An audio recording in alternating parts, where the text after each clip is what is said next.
Hello, everyone. This is Tyler McMillan here, host of the Basement Podcast. Before we get into today's episode, I'd like to take a couple minutes to thank some of our friends and sponsors out there that are helping make the Basement Podcast possible.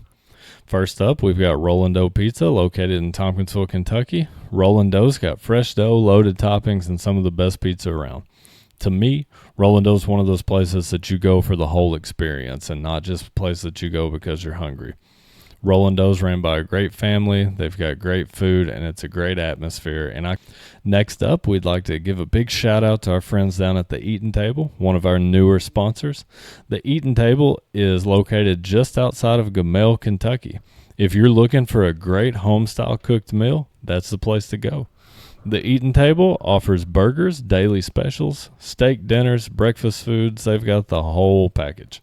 Personally, the Eatin' Table's got some of my favorite breakfast food in the whole area. So if you're looking for a good breakfast in the morning with a good coffee, stop by the Eatin' Table.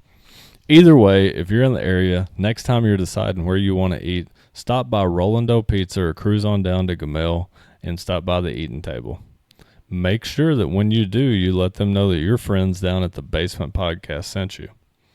So thank you guys. Now let's get into the episode.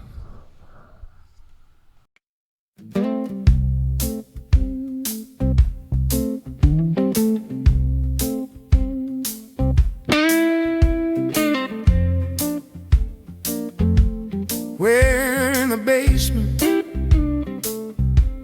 We're in the basement. We're in the basement.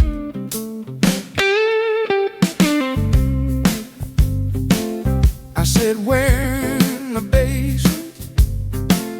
And if you're not in the basement, you need to be in the basement right now, because you're missing out. We're in the basement, and if you're not in the basement, you need to be in the basement right now. Tompkinsville, Kentucky, Center Point Road. You need to be in the basement. You need to be in the basement right now, because you're missing out. And if you're not in the basement, you need to be in the basement right now. Hello, and welcome back, everybody, to the Basement Podcast with episode number 9, I believe this is. I've got a super exciting guest for everybody today. Someone that is a former coach of mine and the father of two of my very close friends, and I sat down and I was thinking about it earlier today, and this is what I believe is the only person to coach me in Little League, middle school, and at the high school level. So we've got Tracy Arnett with us today. Tracy, if you don't care, introduce yourself to everyone just a little bit. Tell us who you are and what you've been doing lately. Well, just working, hanging out, going to the lake, just doing the empty nest thing. Oh, yeah. Now that I've got old. And I did not realize I coached that long. Yeah. I sat down, I was talking to Michaela about you coming on the other day, and the more I thought about it, I'm pretty sure that you are the only person to have coached me in middle school, or Little League, middle school, and high school. Do you remember? Well, I'm sorry about that. I remember my first ever Little League experience. I'd never played anything before. I played baseball for the first time in either second or third grade, and you were the coaching the Diamondbacks with Derek Profit and Randy Davis, I believe. Do you remember that year? I vaguely. Yeah. That's been a day or two. Yeah. But no, and then you went on. Of course, my dad started coaching Little League after that. I played for him for a few years, and then you coached me in middle school for 2 years, and then high school up until the point that I stopped playing. So do you know how many years in coaching experience you have? My first year was 1993. Okay. And what team was that? The Monroe County High School. Okay. James okay. Emerton asked me to help with the pitchers, Yeah.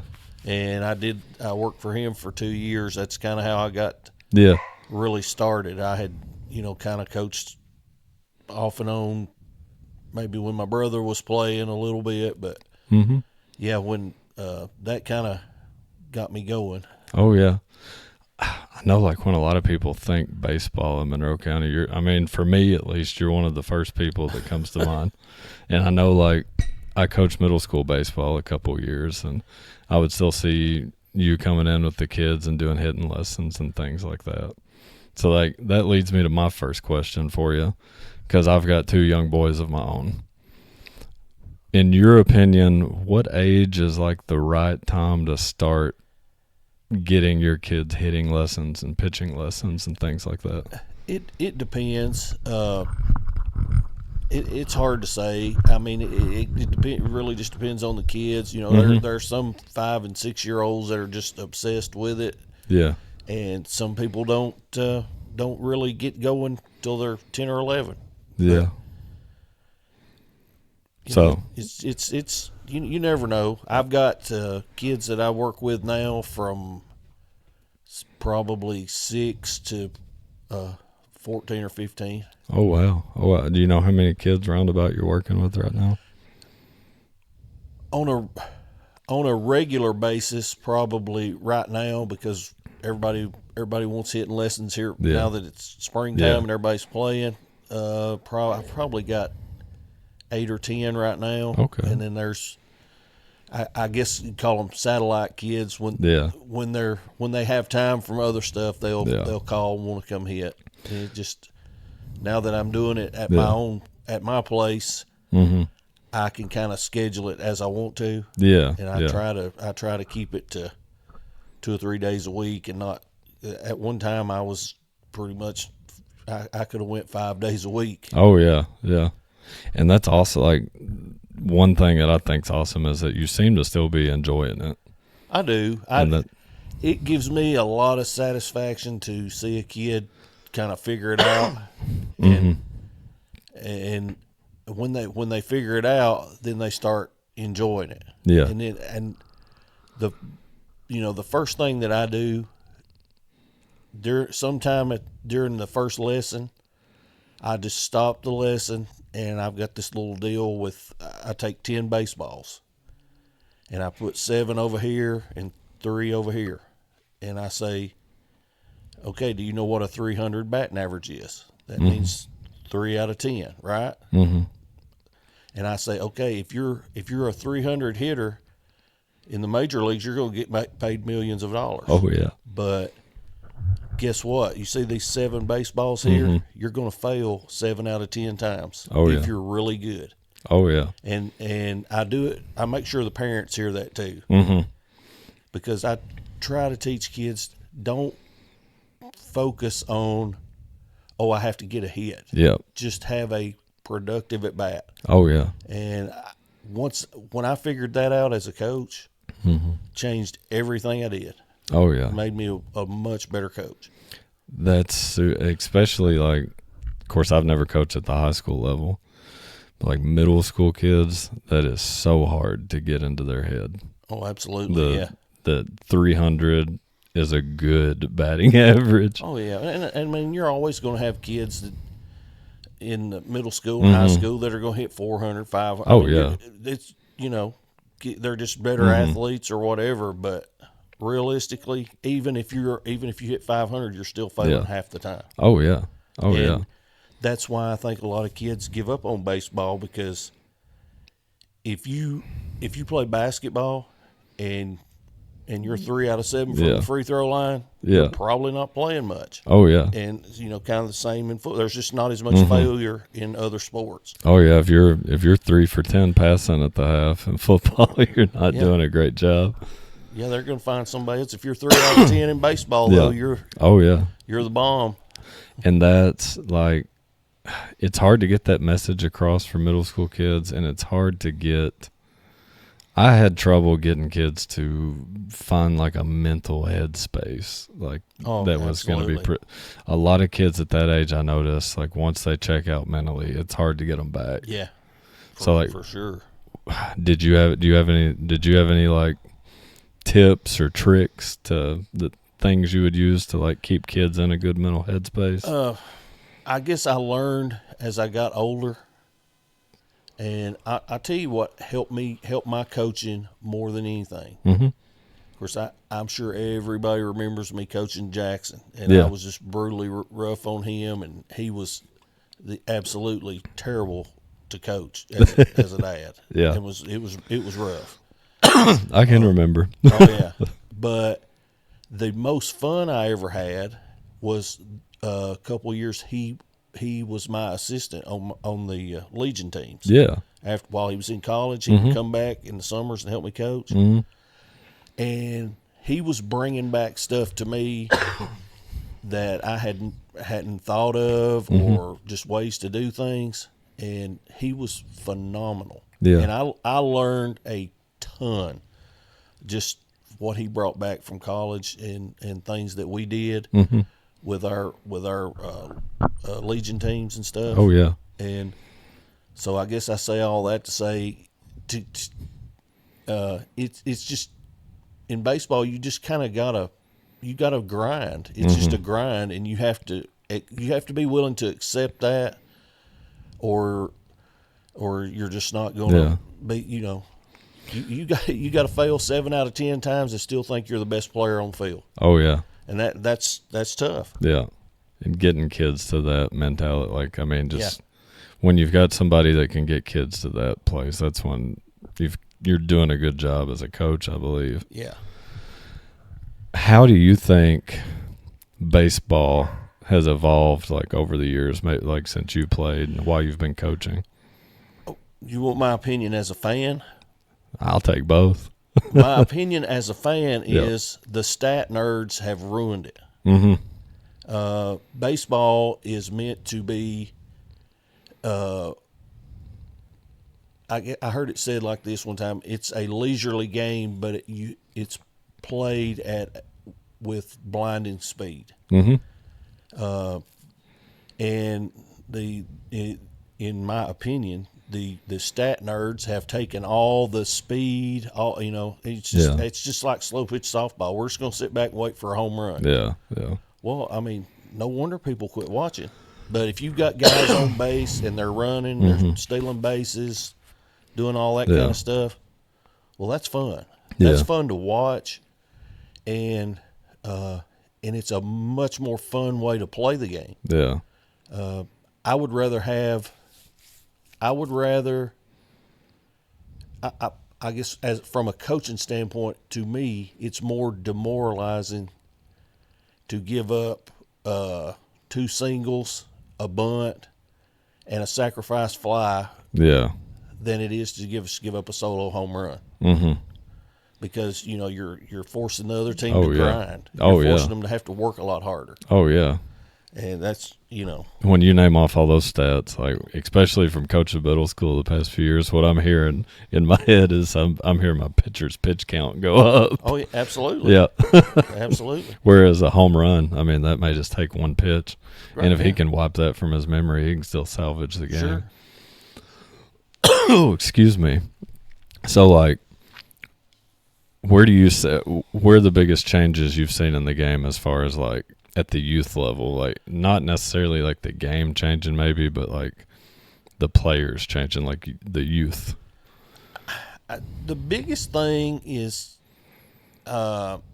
kids, they expect the same level of success from play to play in baseball as they do in football and basketball. Mm-hmm. And it's just not the game's just not built that way. Yeah. And kids just get, they get bored with it, they get tired of it. And I don't know that there's a lot of actual changes as far as, little league's basically the same. But it's just not, it's kids and parents both. Parents would rather sit in an air-conditioned gym than to sit out in the hot sun. Oh, for sure. For sure. And for whatever reason, one thing, like my biggest struggle that I noticed over the past couple of years in middle school is the numbers. Like you never see, I don't want to say never, but I feel like a lot of the times in like areas like this, you don't see huge numbers coming out for the baseball team. Yeah. And it seems like those multi-sport athletes around here, like those kids that play football, basketball, baseball, when they drop one, it seems like baseball is the one that gets dropped. Yeah, usually it's not. It's there's nothing harder to do than hitting a baseball. No, and even on the flip side of that, to play defense, mm-hmm. you might play shortstop and only get three ground balls mm-hmm. in a whole game. Yeah. But yet you got to take 500 ground balls just to do it. It's baseball is so much repetition. Mm-hmm. It's really mentally taxing. Mm-hmm. Oh, for sure. I mean, you look at middle school kids, some of them that are playing in the outfield, they may not get a ball hit to them the whole Absolutely. game. Especially like right field. What I kind of learned to do is, so there's, no matter where the ball's hit or what the situation, there's something for every single guy to do every time mm-hmm. the ball's put in play. Yeah. And so I really started coaching that. Like, for instance, say there's a runner on first base and mm-hmm. you get a base hit to right field. Mm-hmm. Okay, what's the left fielder do? He's got to go back up third base. Yeah, yeah.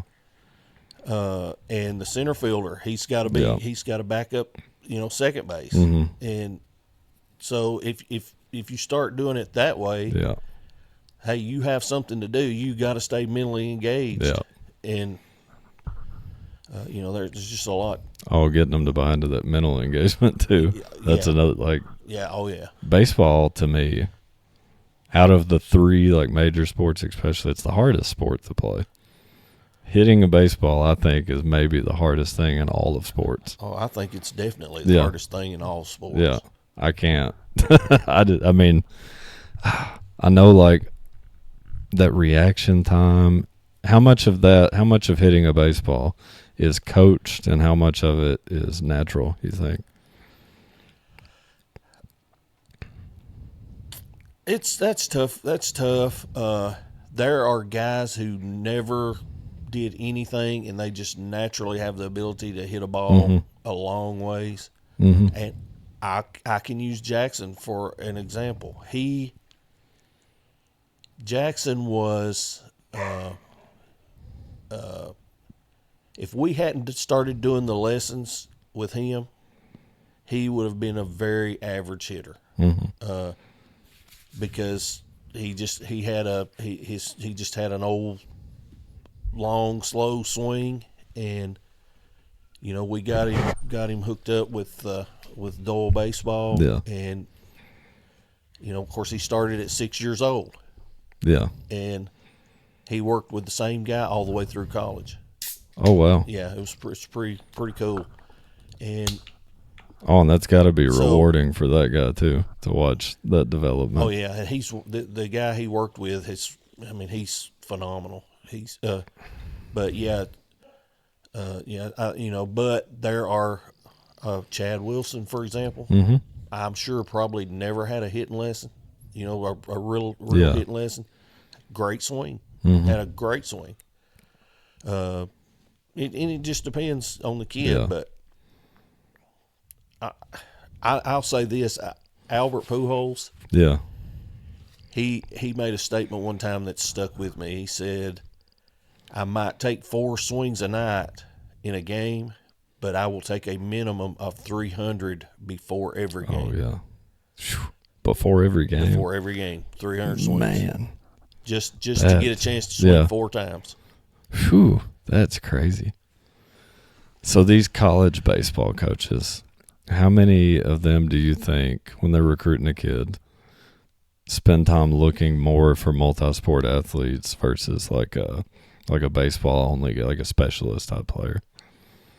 In all the time that Jackson was being recruited, and Yeah. I keep bringing Jackson up, but that's my point of reference. Yeah. He had one coach who really liked him, but the coach was always like, well, I'd like to see him when he's in full baseball mode and not playing. Yeah. That was one coach.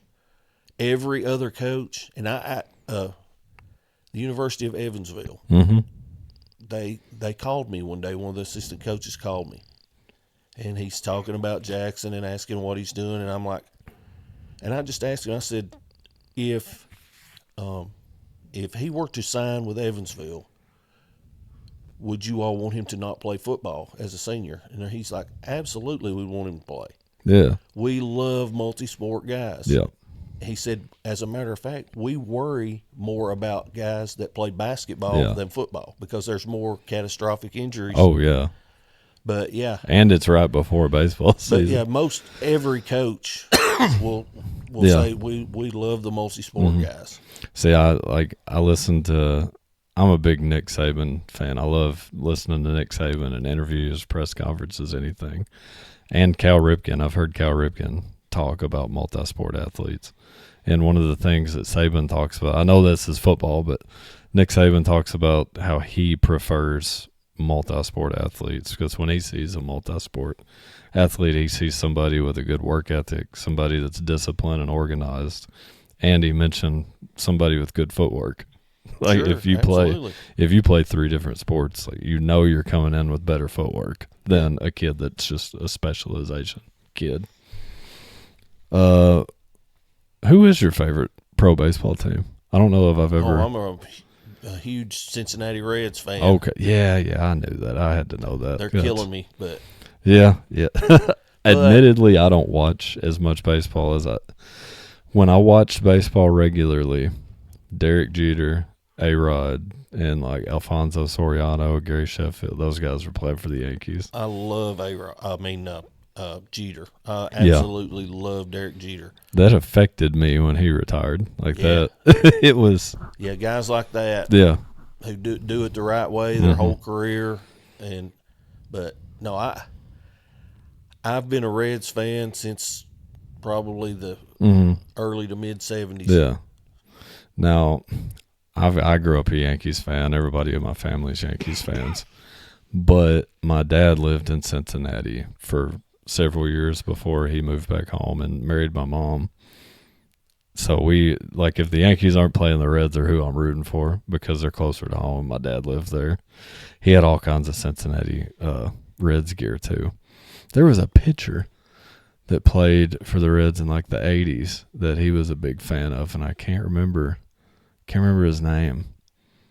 Oh, man. Jose Rio? No, I don't think so. Man, I can't think of his name. If it comes to me, I'll mention it. I know he had I still play like Xbox a little bit, and I play the MLB The Show. And they'll have like legendary players on there. And on the game, the guy had a really slow release, but I can't tell, like a really slow wind up, really slow release, but I can't remember his name. I'll think of it. There's no telling. There's been so many. Oh, yeah, man. I came along with the Big Red Machine.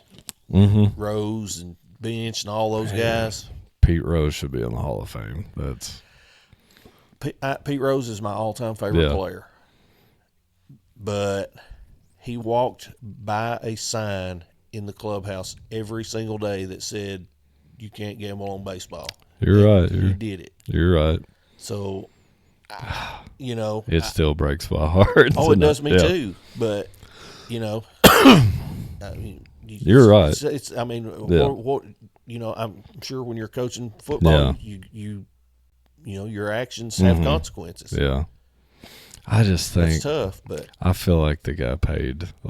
I feel like he paid the price for a long time. I would have It seems like there are way more people willing to forgive him and let him in than there were people not. But The people that aren't, or the people that mattered. Yeah. And actually, for our anniversary one year, Charlotte took me to the Baseball Hall of Fame, and they got a bunch of his stuff in there. Yeah. Yeah. Ah, man, I never even like got to watch him play, but I watch highlights, and like you hear the stories, and like I heard my dad talk about him, so I love Pete Rose just like secondhand. Well, here's the thing, all the stats, all the things, all the hits.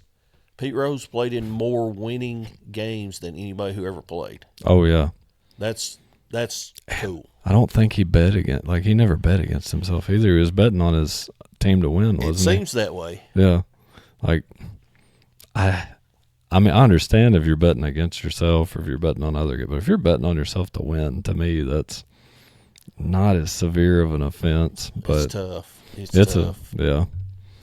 What about the 90s, like the steroid thing? What were your thoughts on all that? Oh, I think they should all be banned. I don't. I mean, just don't cheat. Go out there and do whatever. But now on the other side of that, before steroids in the 80s, they all took amphetamines. Yeah, like speed. And all that kind of stuff. I mean, because it is a grind. Yeah. Oh yeah. I've seen kids at the high school level. You play 30, 35 games, whatever, in a season, and maybe a freshman, you have to force them to eat. Yeah. Because I've seen kids lose 15, 20 pounds during a baseball. It's because it's every single day. Oh yeah. And it's a grind. There is. It is for sure. I've always said I love all three sports. But the reason that I love football and baseball the most is because they're basically polar opposite. Baseball, if you screw it up today, hey, we got tomorrow. Yeah. Football, everything you do is in service of one day, and it's the thing that makes each one of them really cool. Oh yeah. But it's baseball is a special sport in that sense. Like when I was coaching middle school, we had a team. I can't remember. It was my first year. We had a team like run rule us. Like we got run ruled in like the fourth inning, and then we played them the next day and win the game. Yeah. Like you don't see that in other sports. I mean. Yeah, it's. Maybe basketball, maybe if you're having an off day or something, but you're not having that off of a day to get. Right. In football, you almost never see anything like that. But oh man, I had a question of mine. I was gonna say, when did you play baseball? Well, I played all through high school. I was in the last ever class to graduate from Tompkinsville. Yeah, that's that was my next question. If you played for Tompkinsville. Yeah. So, I played my high school ball for, James Emerton. Yeah. That I helped coach in the 93. He was my high school coach my last 2 years, my junior and senior year. Yeah. Okay. What was the Tompkinsville-Gamel rivalry like in baseball? Well, it was it was a lot different than football, I can tell you that. Yeah. I mean, there was a lot of competitive games. My junior year, I hope he wouldn't mind, I don't mind me bringing his name up. Steve Kirkpatrick. Yeah. He was our ace pitcher. And I was kind of the number 2 pitcher. And I was also the catcher, which is where I really loved playing. I would rather catch. I felt like I pitched just because I had to. So we're playing in the district tournament. It's at Gamaliel. We've got a 3-run lead, and Steve he's just about out of gas. Yeah. And I will never forget this as long as I live. They load the bases, and So I go out and talk to him, and he's like, I'm throwing the slider. I'm like, don't throw the slider. He's like, you shut up and get back behind the plate and throw the slider. So he throws the slider, and it ends up out there in the old bleachers. We lose by 1 run on a walk-off grand slam. Yeah. And, I mean, he's killed. Yeah. And we all are. Yeah. So I don't know if they went on to win the district or what, but, you know, we got eliminated in the first round, but we came back the next year and cruised through the district. Yeah. But yeah, that was tough. Now, like back in the Tompkinsville Gamel High School days, like, was that weird? Like, did you guys know a lot of guys from Gamel, like personally, or? Well, everybody knew everybody, but it was like you didn't really associate. Yeah, see, that's how my dad always talked about it. Yeah. That's like, for me, that's so hard to wrap my head around it. I remember as an 8th grader, I went to watch the Gamel Tompkinsville football game. Yeah. Fight breaks out. Oh, wow. Yeah, it was a big fight. Yeah. I mean, they just called the game. Yeah. And so they did not play my freshman and sophomore years. Oh, wow. And then my junior and senior year, they played, let's see, we went down there and played at my junior year. Mm-hmm.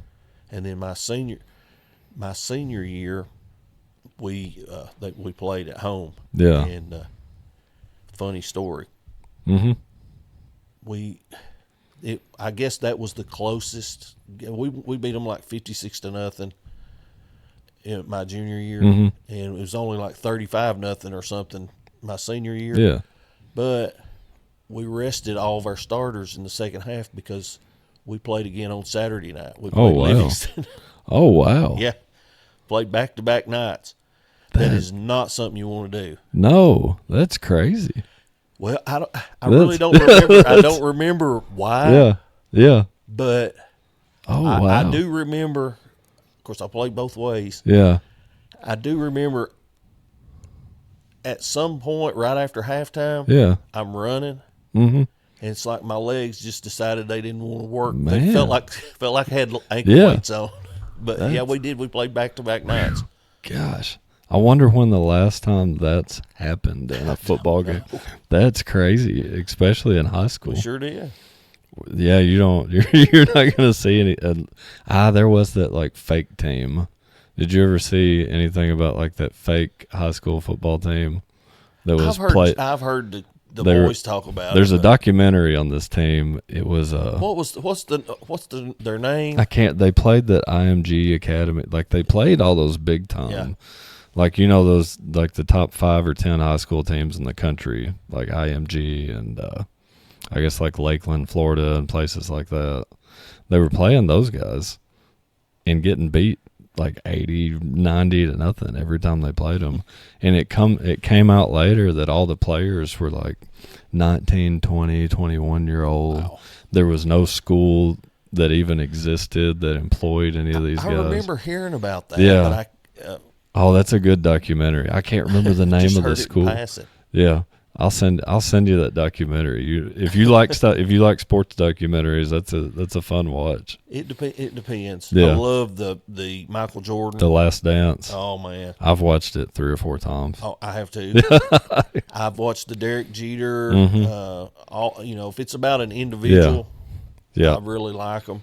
Did you ever watch the Hulk Hogan one? I know we talked about yet. that. That's so good. I keep meaning to see that. It's so good. Fun fact. Yeah. My wife and me are right in the midst of binge watching Dallas from the 80s, 70s. Yeah. It's killing us. Really? Because, we can't watch anything else. It's like 14 seasons. We're on season 10. Had you seen it before, or is this your first watch? I probably had just seen some of it. Yeah. I mean, I was a teenager during all that. Yeah. So I really didn't care I've about it. I've seen all of it, but it was I remember like when I was a kid and TV Land become a big thing. Oh, was it on that? Dallas had came back on TV Land and my mom got obsessed with it. So I'm not the age group that really knows about Dallas, but I know about Dallas. Oh my gosh! I'll be so glad when we get done with it. The JR, the Who Shot JR. Yeah. Like my mom had all the magazine, like the TV Guide magazines that had the Who Shot JR. Oh my! I need to find those and put those out down here somewhere. Oh man! So back, like talking about baseball, or no, not baseball. Talking about Tompkinsville Gamel. My next question was, can you remember much about the consolidation when they came to? Was there a lot of pushback? Were there people that didn't want to see that happen? Oh, sure. Yeah. I mean, nobody really wanted to see it happen. Yeah. That I knew. Mm-hmm. I think from the Gamaliel perspective, it was a lot more. Yeah. Because they didn't have a school, but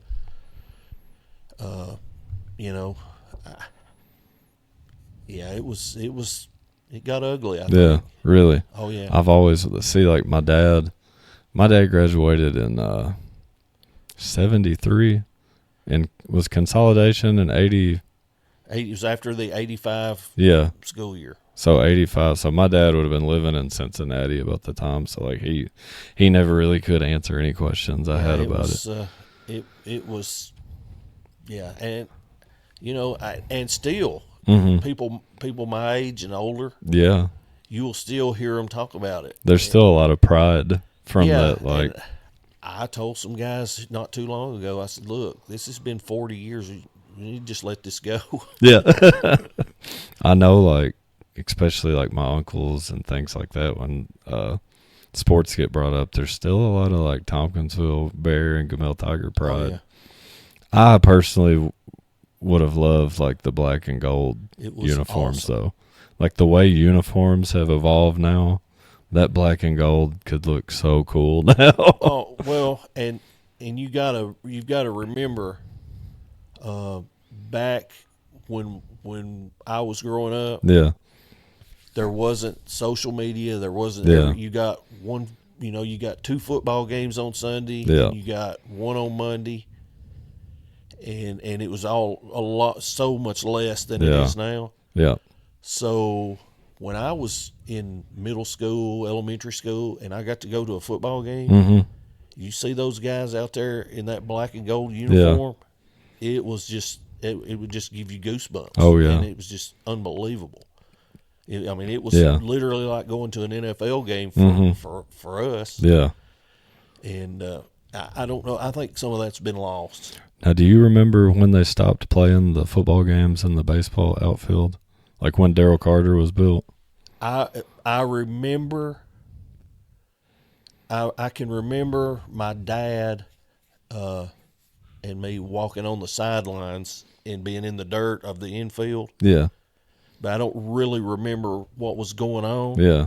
But and then I remember the first time I can remember just like a flash in my mind of the football field at Daryl Carter Stadium without the field house. Yeah.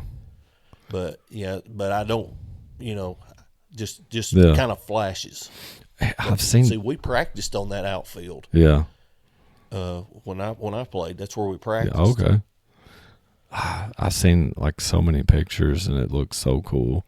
Like, I don't know. That's something like I was always kind of jealous of. Like when I was in high school, like our stadium was like you had to drive to it, and our baseball stadium you had to drive to it.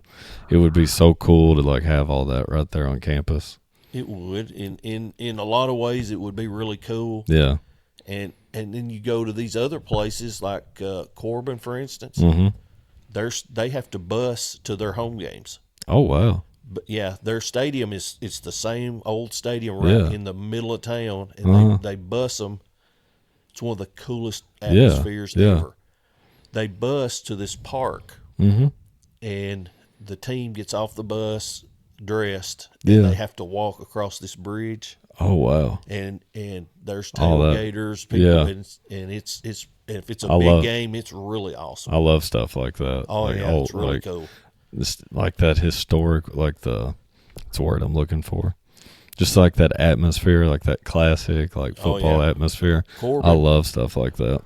Corbin may be the best high school football town in the state of Kentucky. Really? Yeah. They just absolutely go You put it nuts. above Mayfield? I'm not as familiar with Mayfield. Yeah. But Boy, they eat, Oh, live, they do. and breathe Yeah. it up there.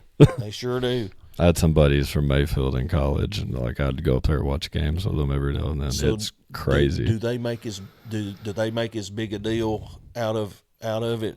Oh yeah, game and stuff. yeah. I know they got some crazy fans. Oh yeah, it's football's like football and like my friends from Mayfield. It's almost like a religion when you talk to them. It's like every boy at that age is carrying shoulder pads and a helmet with them. Yeah. Everywhere they go. I'll tell you a really funny story. Mm-hmm. I heard you all talking about the John Pettit team and stuff. Yeah. That Mayfield, they were like 12-0 and went to Mayfield. Mm-hmm. I was at that game. Yeah. And there was a couple people got arrested of our fans. And I won't give any names, but locally famous guy back in the day, he was one of the ones that got arrested. And at this time, he was probably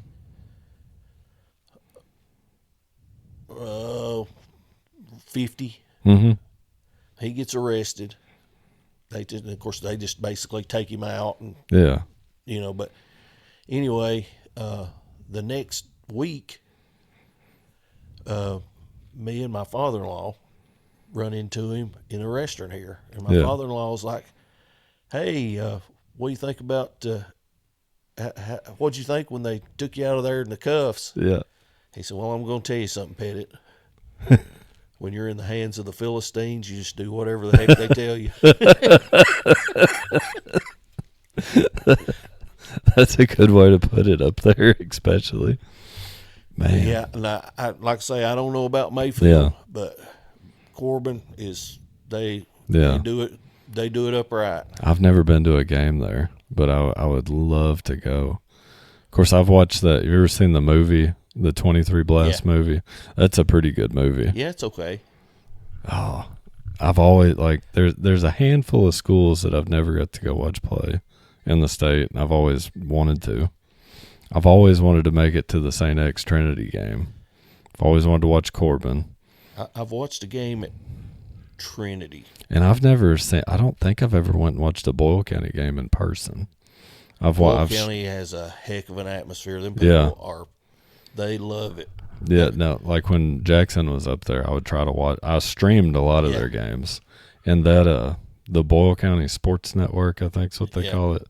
That's all student rent. That is awesome. Yeah, they do a great job. It's like watching a game on ESPN. Yeah, they do a great job with that. Everybody's got their thing that they do, and Boyle's kind of got that. Yeah, down to a science. Yeah, and they dress up at the school and they walk down and they've got the bell. They ring that old bell. Yeah, but the whole time they're walking, they're playing the purge siren. Oh, what? Yeah. And then once the team gets on the field and gets ready to do their little run out, they start playing Enter Sandman. Yeah. And every week when I would go, I would just goosebumps. Yeah. Oh, that good. I've got them listening to the purge siren. That's a cool idea. Yeah. Yeah. Any kind of like stuff like that, like the psychological warfare, like I love all that stuff. It's really something to go to a place like that where it's just all about competition. And those kids, you see them walk in the hall. I mean, obviously you got a kid like Seneca Driver who's a 5-star, but most of their kids, if they were walking the halls here, you would know the difference. Yeah. But in their mind, they think this is Boyle County, and I cannot lose. I refuse. Oh, they've built the culture up there for sure. Oh, it's insane. Now, were you around Haddix much? Oh yeah. What kind of guy? Like, what kind of guy is he? Haddix is he's hilarious. Really? Oh yeah, yeah.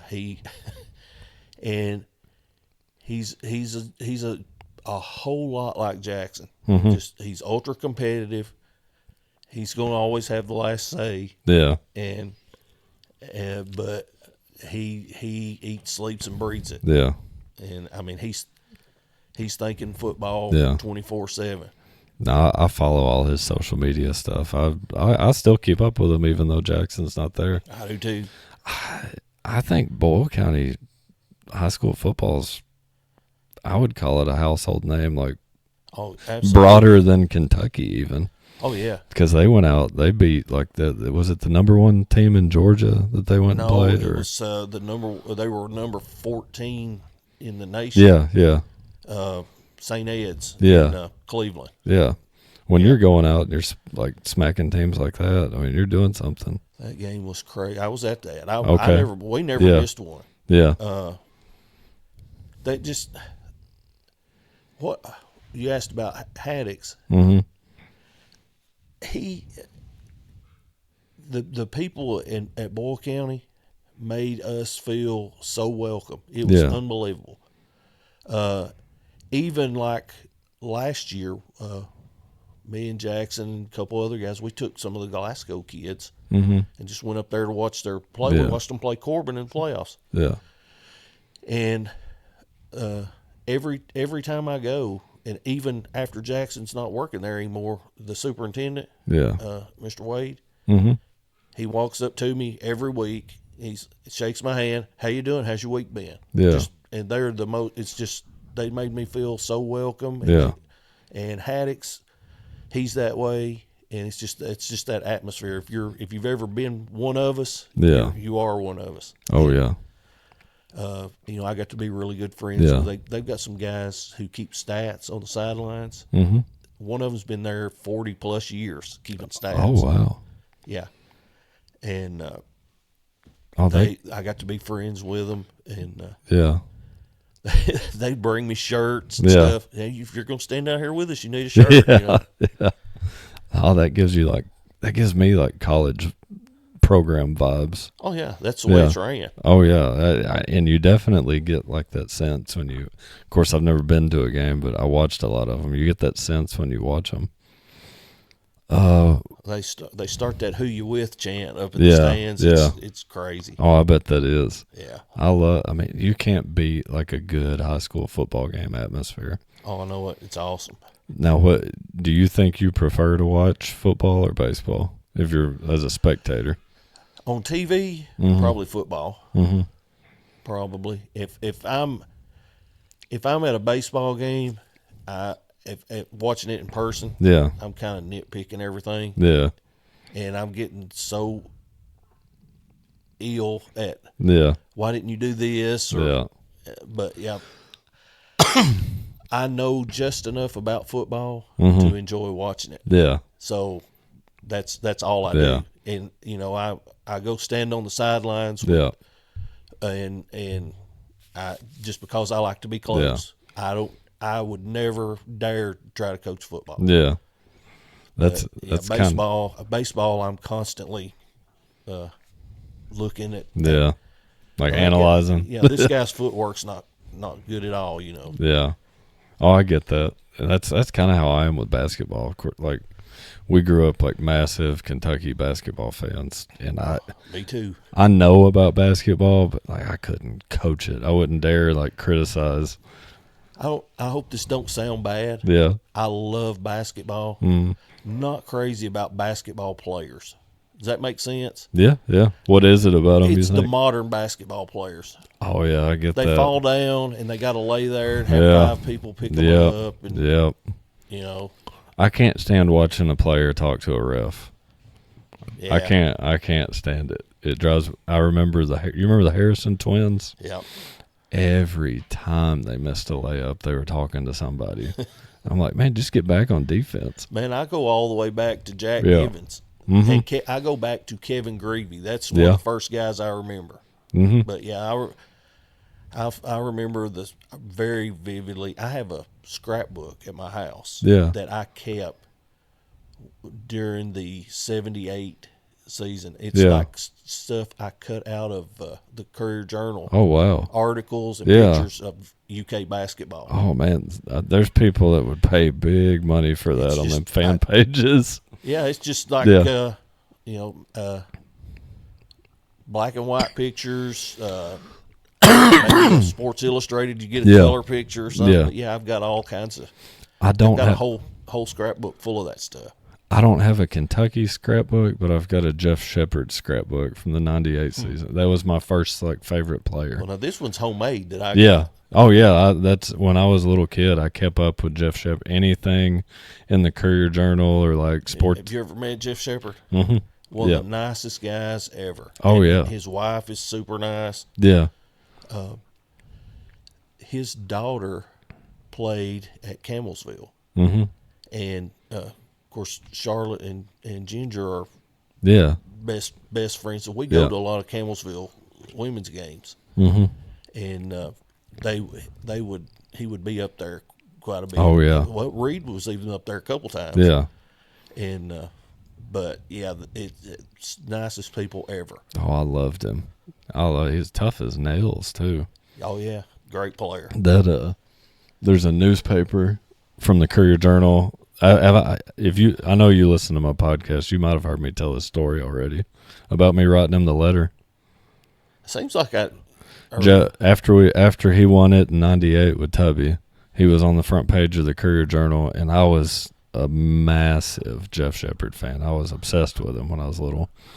My dad had got his address when he went to play for the Atlanta Hawks, and he mailed him a letter that I wrote him and put that clipping, the newspaper clipping in it. Mm-hmm. And I think it's 3 or 4 months later, he had signed that clipping and mailed it back to me. Oh, wow. I bet there wasn't 5 other NBA players that would have done that. No. There's probably not 5 more that was reading their fan mail. Yeah. But no, I love him. I love Reed too. I still keep up with Reed in the NBA. I refuse to watch the NBA. I don't watch it. I watch if I see the Rockets on, I will turn it on just to see what he's doing and kind of. But yeah, other than that, I don't watch any NBA. I don't either. I was a Celtics fan in high school, but the game's just NBA is just not fun to watch. No, it's really not. There's no defense. No, it's just. I don't want to watch a game that ends with a score like 148 to 136. Well, I don't mind that, but it's just all the crying and all that stuff. I don't like it. And flopping, and you can take 6 steps now if you do them the right way. If they started calling walking and carrying the ball, I believe it would completely change basketball for the better. Yeah. I really do. I think if Michael Jordan played right now, he'd have 55 or 60 a game. Oh, yeah, he'd average 60, I'd say. That's, just the stuff that you can do. I watch these, I don't even call it a Euro step anymore. It's when they pick their dribble up, you'll see it on TikTok. They take the 2 steps and they'll hop back and just crazy stuff that they're letting them do. Yeah. And I hope college doesn't take that direction. It's all the sports have got that way. Football's completely changed. Mm-hmm. I'm not a huge fan of watching NFL football anymore. Yeah. And I love college football. Yeah. Oh, I do too. But yeah, I'm not I don't even. I'll watch. There's nothing else on. Yeah. On Sunday I'll watch the NFL, but. I still watch the Packers from time to time, but being a Packers fan's about like being a Kentucky basketball fan right now. Well, I grew up a Minnesota Vikings fan, so I know about suffering. Yeah. But I couldn't tell you the last time Green Bay's front office did something that I was happy about. I guess Micah Parsons. We signed Micah Parsons, and that was the smartest thing they've done in 25 years probably. But I do have some audience-submitted questions. Great. So I'll start asking you a few of these. Now, these first 8 or 10 are going to be submitted from Lincoln and Jackson. Great. So the first one I've got, and I'll let you guess who asked this. What in the world made you want to do a podcast? It seems so unlike you. I got some things to get off my chest, Lincoln. You nailed it. All right. His next question was Jackson or Lincoln, who was the better quarterback? I got to agree with Lincoln. Really? I think Jackson was a better football player. Okay. Lincoln was a better quarterback. Lincoln was it's weird how different they were. Mm-hmm. My dad, Yeah. he tells Jackson often, or he especially did when he was playing. So I never thought you'd be able to play anything. Really? Yeah, and Jackson just worked his butt off, and Lincoln, everything athletically Mm-hmm. came easy for Lincoln. Mm-hmm. He was just, I don't know if it was where he was always around it with Jackson, but yeah, I mean, I'll never forget. Jackson had a basketball practice, little league basketball, and I'm just trying to keep Lincoln occupied while I'm sitting there watching. Yeah. And I gave him a basketball, and I said, I bet you can't dribble this basketball left-handed all the way down and all the way back. Yeah. 2 or 3 tries, he had it. Oh, wow. He could handle the ball left-handed. And even when Lincoln was in the Little League, Mm-hmm. other coaches thought he was left-handed. Really? Yeah. He just. I wonder if that's a second-born thing. It must be. Because with my boys, I'm noticing, like, Harlan's picking up on things a lot faster. My brother, everything came a lot easier for him as athletically. Mm-hmm. He just natural. Yeah. But just like Lincoln, he didn't grind as hard as I did. Yeah. And I guess That's probably an oldest trait, too. I don't know. Like I say, Jackson is like me in the fact that he is just like ultra competitive, and he's going to figure out a way to beat you. Yeah. Even though you may be a better athlete, he's.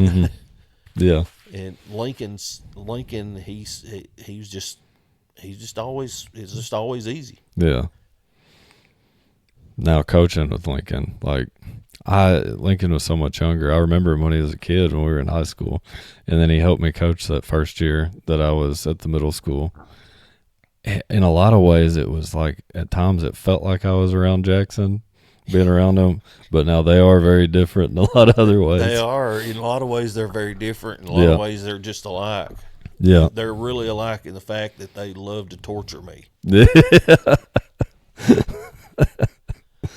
So his next question was, how has having a grandchild changed your life? Did you think you would ever become so soft? Charlotte says I got soft when I started coaching girls softball. Mm-hmm. But yeah, she sure changed our lives. Oh yeah. No, to answer the question, I never thought I would be this soft. Really? Now I could see, like, when I had Asher, Dad would keep our kids, and it like changed him completely. Oh yeah. And I would notice that, like, he was a whole lot different around my kids than he was when I was growing up. Do you think you do that too? Absolutely. Yeah. When you have a grandkid, it's like you get kind of a do-over without as much responsibility. Yeah. And I mean that like you give them back. I can spoil her. I can do all the things that I would have liked to have done with my own kids. Yeah. And let her parents worry about the discipline stuff. Yeah, the grandparents supposed to be the fun ones. If she wants it, we're going to see if we can get it. That's what Jackson said when he came on. And Lincoln's last question was, how has the game of baseball changed over the course of your life? Do you think it's changed for the better or worse? Of course, we talked about that a little bit already. Nerds have ruined it. I really there's certain college programs that I really love watching. UK, I love what they're doing. Not crazy about the dugout annex. that they have. Yeah. But man, they play, they bunt, they run, they get hit by pitches. I love that. Now in the MLB, correct me if I'm wrong. When you go into extra innings, they're still putting a runner on second? Yeah. How do you feel about that? I'm not totally. I don't know if I've got used to it. Yeah. Or what? But I'm not crazy about that. Yeah. But then again, it doesn't. I'll tell you what really makes me mad about it. Yeah.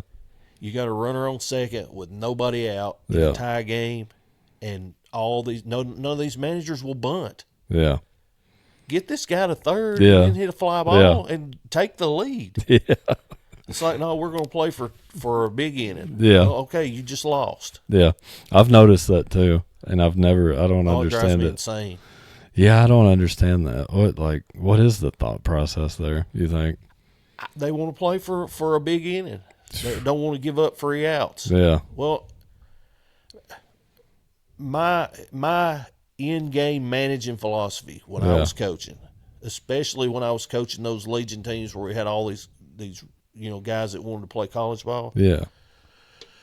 In the first and second innings, in the early innings, I was going to do everything I could to get a run. In the first inning especially, I wanted to be the first guy to jump out to a lead. Yeah. So if my leadoff hitter in the first inning gets on, you better believe he's getting bunted to second. Yeah. Or we're going to steal him and bunt him to third. Mm-hmm.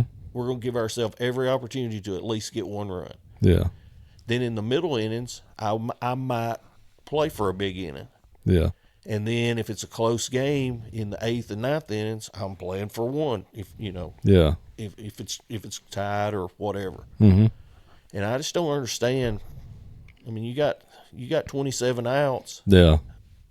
If you have to sacrifice one, to score, do it. Yeah. Take a lead in the late game. Yeah, I mean, there's so much. They claim the pitching is so much better now, and guys are only hitting 220 and 230. Yeah.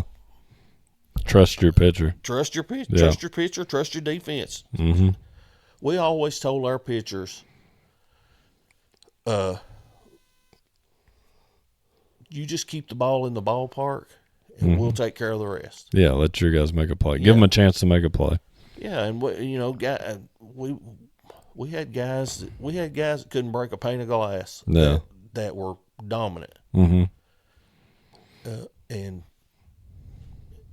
And I just don't understand. Yeah, yeah. Oh, I feel you. What do you feel about the pitch, like the timer for the pitchers? That doesn't bother me. Yeah. It doesn't bother me because, well, I mean, I'm old school. If I think the pitcher should still bat, and if he's out there just dragging around, taking all day, I'm going to drill him. Yeah. When he comes up to bat. Yeah. Same way if a guy if it takes you if you hit a home run, and it takes you 30 seconds to get around the bases, you're getting one in the back. Yeah, I like it. I respect that. All right, so Jackson's first question was, how hard was it coaching your son in baseball, and is there anything you would do differently? I would do lots of things differently, and it was one of the worst experiences of my coaching career. Really? It was awful. Yeah. It was. I mean, there was no win. There was you couldn't win, and he couldn't win, and I couldn't win, because if I treated him like everybody else, he was like, "Are you mad? Is something wrong?" Yeah. And if I singled him out, then I was picking on him. Yeah. So you could never win. Yeah. But now, having said that, as he got older, and he was on the Legion team that we had, it was a lot easier to coach him there than it was like when he was like a freshman and sophomore. Yeah. He kind of had grown into himself, and and he knew what he could do, and Yeah. and I had a lot more to worry about than just him. Yeah. So yeah, but I do a lot of things different. Yeah. Now I've started coaching Asher in like Little League flag football, and I helped coach his basketball team this year, but I wasn't the head coach. I noticed like if he does something that another kid on the team that like goofing off or not paying, it sets me off Yeah. way faster when he does it than versus somebody else's kid. Jackson's probably the only high school player to ever get beaned during batting practice. Yeah. Yeah. I mean, and we when he started helping me coach, Yeah. we got to talking about it one day, and he's like, Dad, we probably both did a lot of things that we would like to take back. Yeah. And, but having said that, Yeah. having him help me coach was one of the coolest things that I ever did. Oh, I bet. It was awesome. I bet. Oh, I bet for sure. I had a ball. And you still go to like a lot of his practices now, don't you? Just about all of them. Everyone I can get to, yeah.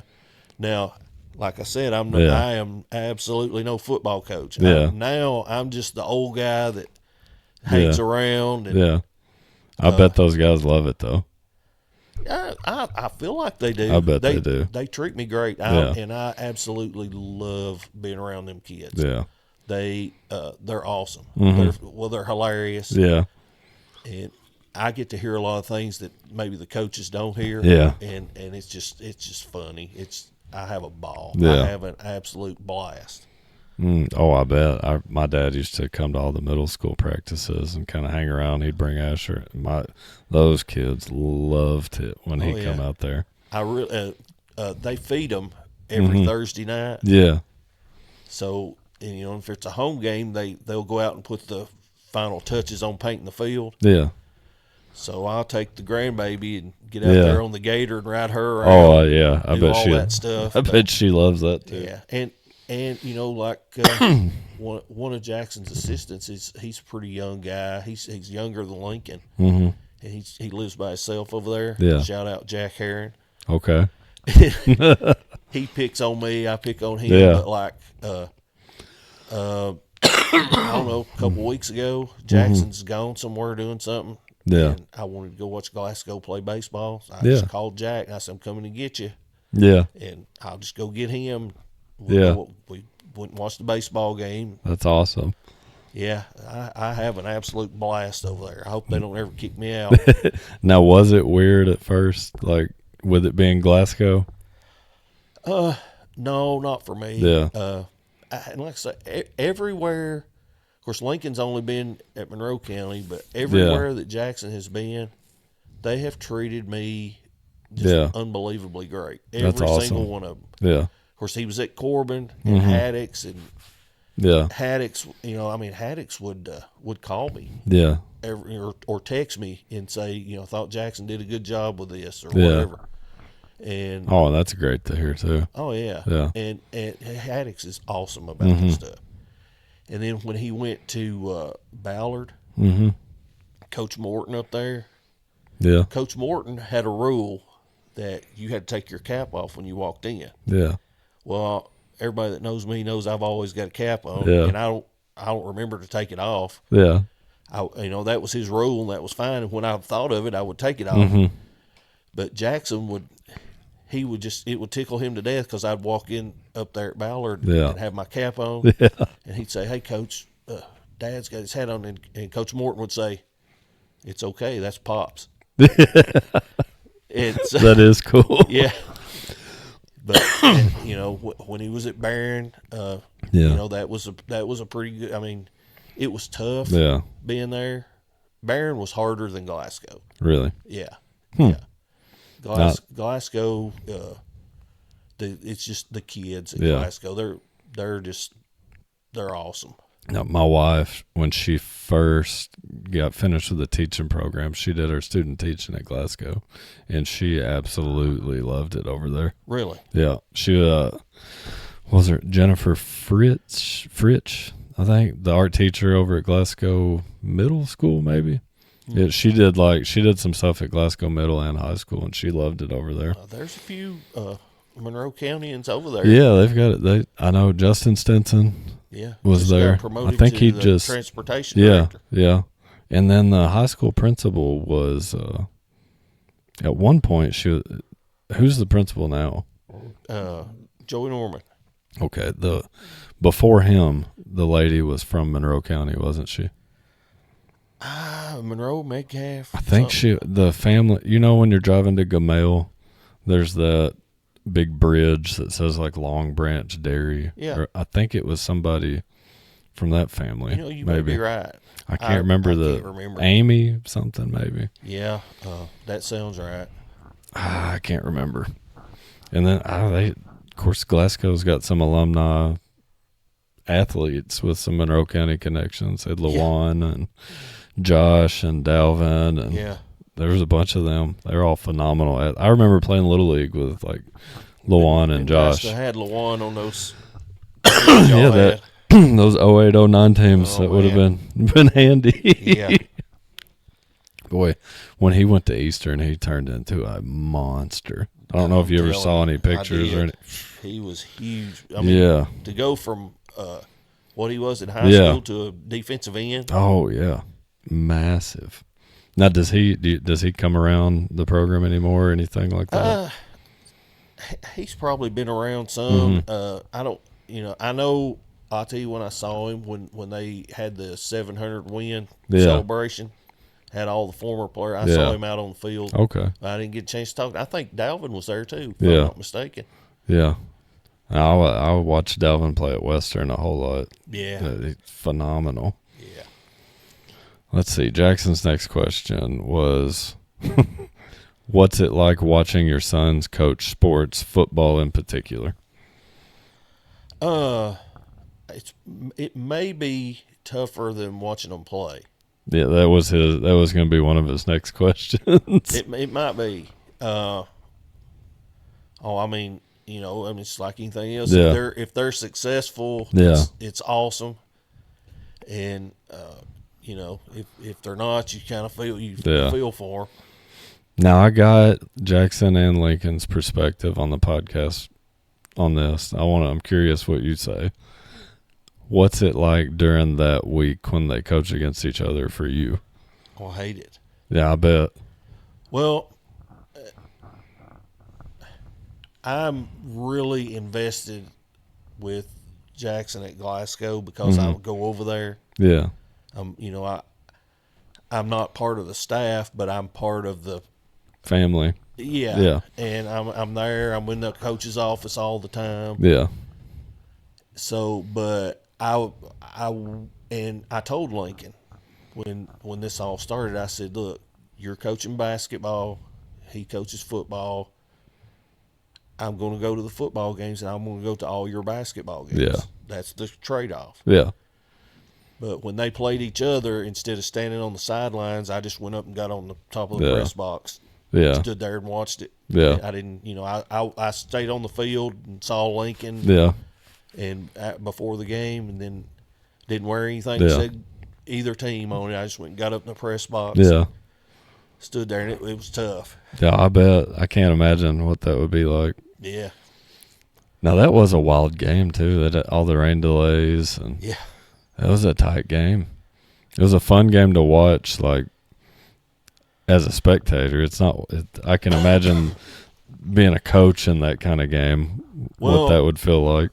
From my perspective, some of the craziness that goes on behind the scenes, that's what I remember from like that game. And every game that Jackson has coached against Monroe, or a lot of the games he's coached against Monroe, there's been just something absolutely crazy go on behind the scenes. Now, were you at the Glasgow game? Was it the year before where it was an overtime game? No, we were on the way to the St. Ed's game with Boyle County, and I listened to it the whole way up there, and watched the last 5 minutes or so. When I got in the hotel room up there, I got in there and got it on YouTube. I wasn't a fan of how that played out. That one was. Yeah. I'm not going to get on here and ever criticize a referee or say they made a bad call or a good call. You know, I wasn't a fan of where the ref that made the call was making the call from. You know what the play I'm talking about? That was the last like play. Like the last wasn't it? play where he crossed the plane, Yeah. allegedly. The ref that made the call was like, there was probably out of position. Well, no, I mean there was just 15 people between him and the ball. He was coming from the other sideline. Watching it back on a replay, as close as you can get it zoomed in, it looks like the kid probably got in. He probably scored. But there is no way the guy that made that call saw it. I would have liked to have seen the near sideline ref make the call. But stuff happens I didn't watch fast. That close. Yeah. But Stuff I understand, like, especially like when I was in college, I reffed like some youth like some middle school and JV and stuff like that for some side money. So I know how tough it could be. I couldn't do it.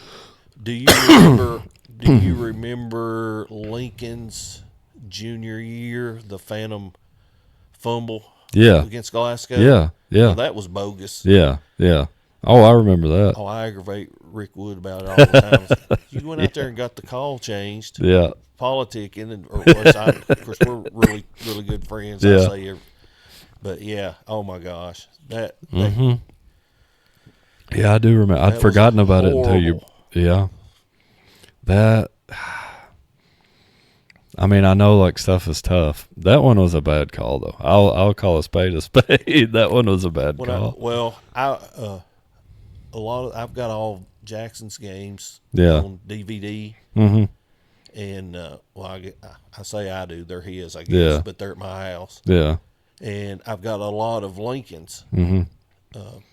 But Lincoln, they went to huddle at some point. Yeah. But so I get on my elliptical in the mornings, Mm-hmm. and I'll watch a lot of times, just depending on what mood Yeah. I'm in, I will watch one of their old games. Oh, wow. Yeah. Yeah, so I've watched that Glasgow game 100 times. Yeah.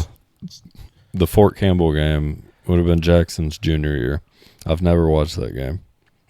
Oh, I've still never watched it. I bet I watched it 15 times. I bet I've never rewound it. Of course, like my dad and my Uncle Delmas filmed the games. So I've got the little bitty digital like cassettes. My dad would film them on, and then my Uncle Delmas would put them on DVDs. I bet we never rewound the tape when we got home from that. I bet it's still at the end. I never watched it. It's a great game. Oh yeah, I remember.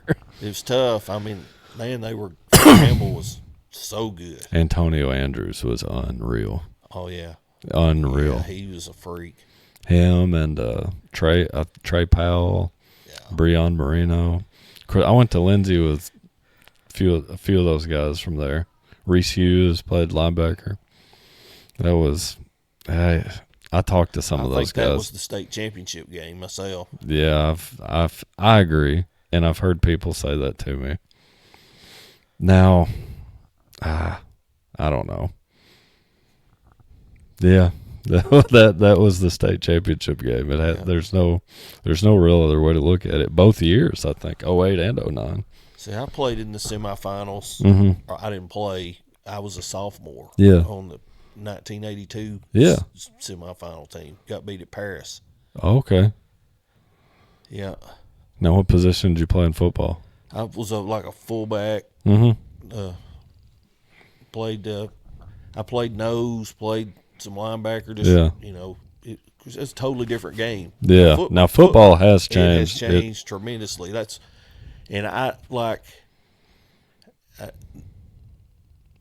We didn't have three techniques and all that stuff. You were a tackle or something like that.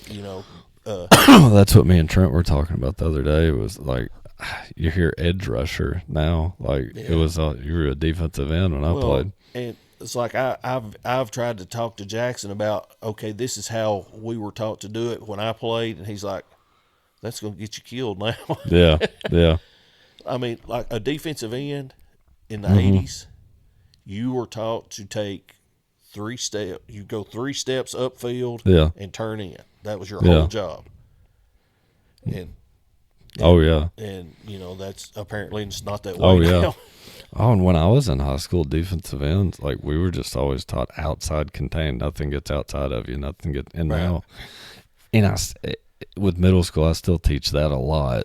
But there are times you do see defensive ends get away from that more now than you did when I played. It's crazy. Like, I think the game's changed a lot since I played, and and that's not been that long. Really, I guess it's been longer than I want to admit. Yeah. But Yeah, it goes it by. doesn't feel like it. It don't slow down either.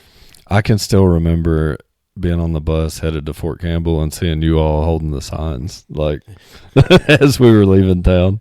Yeah, out there with Dr. Tony. Yeah. Oh, man. I've still got a picture of that somewhere. That's cool. Yeah. Yeah, when I played, Coach Moore came to me about midway through my junior year and asked me if I would move to the offensive line. Mm-hmm. And so that's what I did. Yeah. Because I would take a skill player jersey and a lineman jersey, and there was a couple games I played both in the same game. And now the numbers don't even mean as much now. You can get away with. I guess I had to have 2 jerseys. Yeah. But yeah, it was quite an experience playing for Coach Moore. Now, my dad, the way he was like that, he would talk when he played on the line to block, like they would chicken wing block. Yeah. Is that how you were taught to block? That's the way you were taught. Yeah. Oh, that's forearm. Yeah. People look at you like you're crazy if you did that now. Oh yeah. There's a hold every play now. if you want to get. They literally teach you to grab the shoulder pad, the inside of the shoulder pad. Yeah, and hide it. Yeah. Yeah, if you straightened your arms, if your hands were showing, you were getting called for holding. The way we block now, if you did that in the 60s, 70s, 80s, 90s even, probably you'd get called for a hold every play. Yeah, absolutely. Yeah. Because I told you I was a Minnesota fan when I was a kid. So I went back and found on YouTube some of their games from the last time they went to the Super Bowl. Yeah. And it is unbelievable. You could not touch a receiver. Oh, no. Pass interference. Yeah. I couldn't believe it. I was watching that and I'm like, oh my gosh. Yeah. Yeah. Yeah. You get away with a lot now. Oh, with yeah. the receivers. Oh, let's see. Jackson's next question was, what's been your favorite spot to be at? What's been your favorite spot that either of them have been coaching at?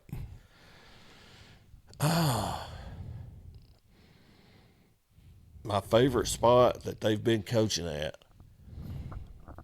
Well, I've loved pretty much everywhere Jackson's been. Mm-hmm. Lincoln's only been at Monroe County. Yeah. So,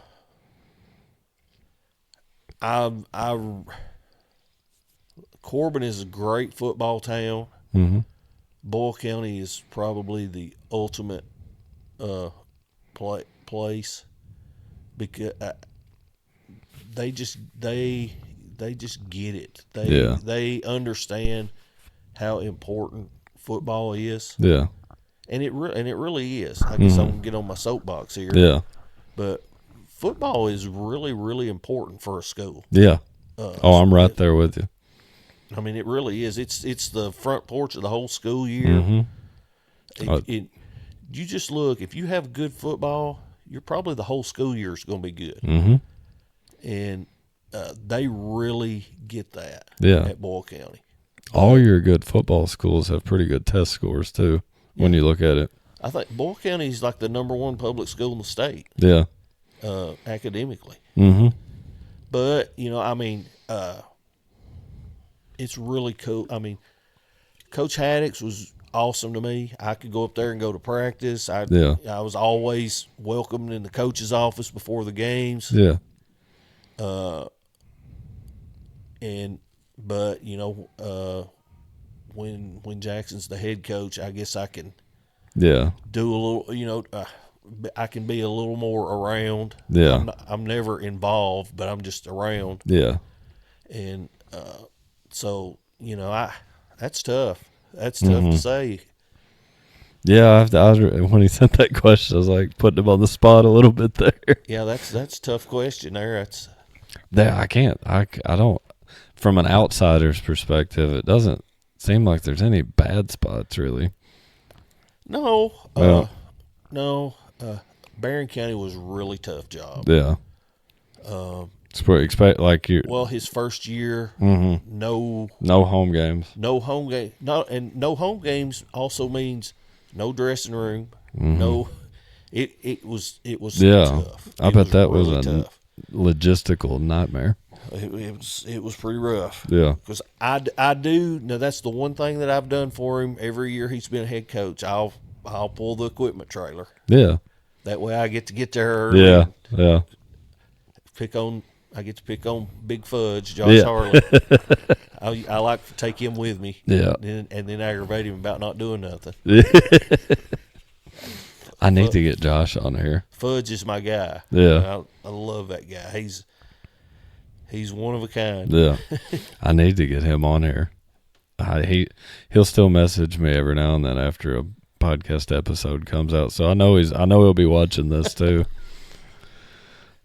Josh was like the first upperclassman that I like connected myself with when I got to high school. He really made me, when you're an underclassman, especially in football, you feel like you're nervous. You don't want to, you don't want too much attention from the upperclassmen guys because that can turn into you getting messed with. And Josh always made me feel like part of the team. Well, now, Josh, to me, he's one of those guys, he gets it. Mm-hmm.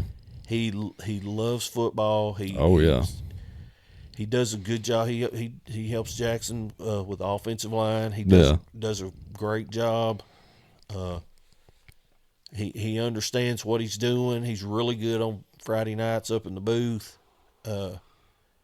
But he's also one of those guys you can pick at him, aggravate him, and he'll just take it and go on. I mean, Josh he took up with my dad pretty quick too when we became friends. And I'll tell this on Josh. There'd be a lot of times I'd get home like from school or out hanging out, and Josh would be at my house with my dad. Well, when Jackson was in college, of course, all of his bunch, they would be at the house when he would come home. And it'd be usually a college football Saturday. Yeah. And Josh, they would all roll in at the house about 10 o'clock in the morning. And Jackson and all that, London and all of them, they might take off and leave. And Josh would just stay there with me and Charlotte. Yeah. There was times he would stay there with us, and we would sit up till 2 or 3 o'clock in the morning. I believe it. But I got a lot of Josh stories, but I can still see him and my dad sitting there on the couch when I would come in. Like, I'd get home from college sometimes, and he'd be over there talking to my dad. Yeah. You can't beat him. I can't even remember what made me do it, but I nicknamed him Big Fudge. Yeah. And that's all I recall him is Fudge. Oh, man.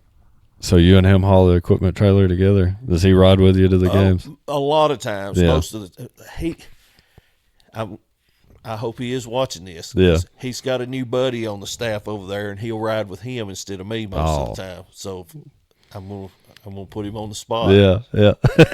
Call him out. Oh, I guarantee he's listening. Yeah, he likes to ride with Coach Buford. They're both former military guys. So they ride together a lot. But So what was your reaction when you first got the news that Jackson was coming to Glasgow? Well, I kind of knew it was in. I guess I was in the loop works the whole time, and so of course, obviously, with them having or our granddaughter. Yeah. We were happy for him to be back closer. Yeah. But leaving a place like Boyle County, That's I tough. hope Glasgow appreciates him. Yeah. Because he gave up a lot Yeah. to, Yeah. to come there. I mean, Oh, and I still keep. I mean, I keep up with him still. Like I keep up with it. I watch all his dog day posts and all his social media stuff. I keep up with him, and I'm gonna root for him every game but one. yeah, I get it. Yeah. Now I will say this: like playing in Monroe County, the story that like we were always taught when I was playing was that Glasgow was this big rival.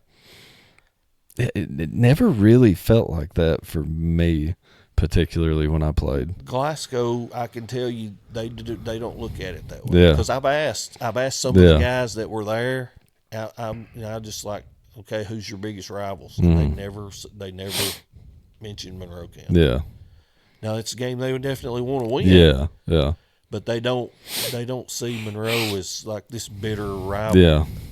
Which, I mean, I get it. Yeah. When I was playing, Glasgow was in the midst of all those undefeated Cornetta's years. Yeah. Like they did not lose a regular season game for 4 or 5 years. Yeah. And we always played their butts off. Yeah. I mean, we didn't have a very good team when I was a senior. Mm-hmm. They beat us 16-0 over there. Yeah. I mean, we hung in there with Yeah. them, but man, back at that time, they just had unbelievable talent. Yeah.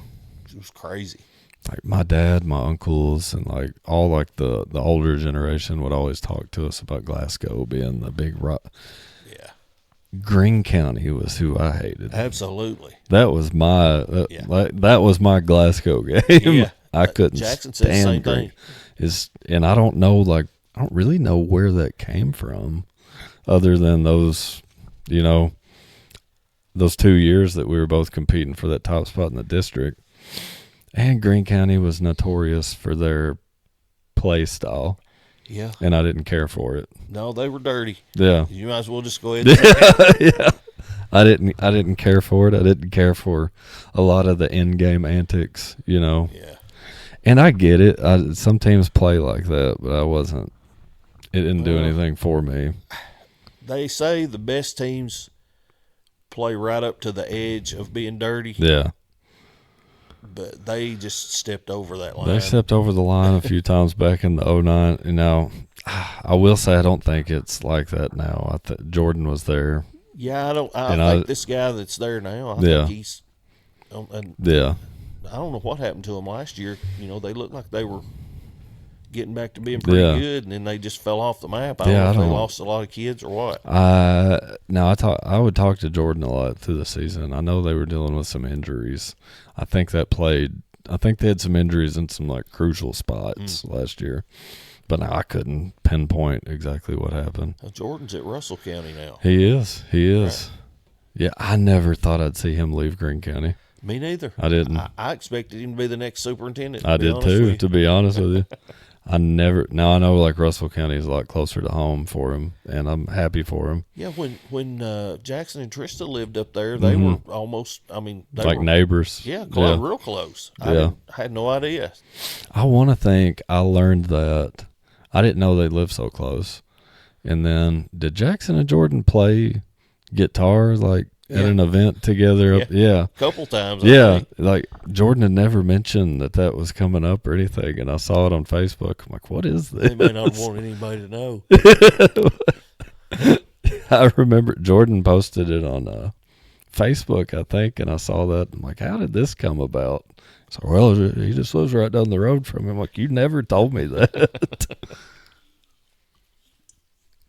But no, Greene County was that was the one I had circled on and I would say that was the case for all of us back then. I would say so.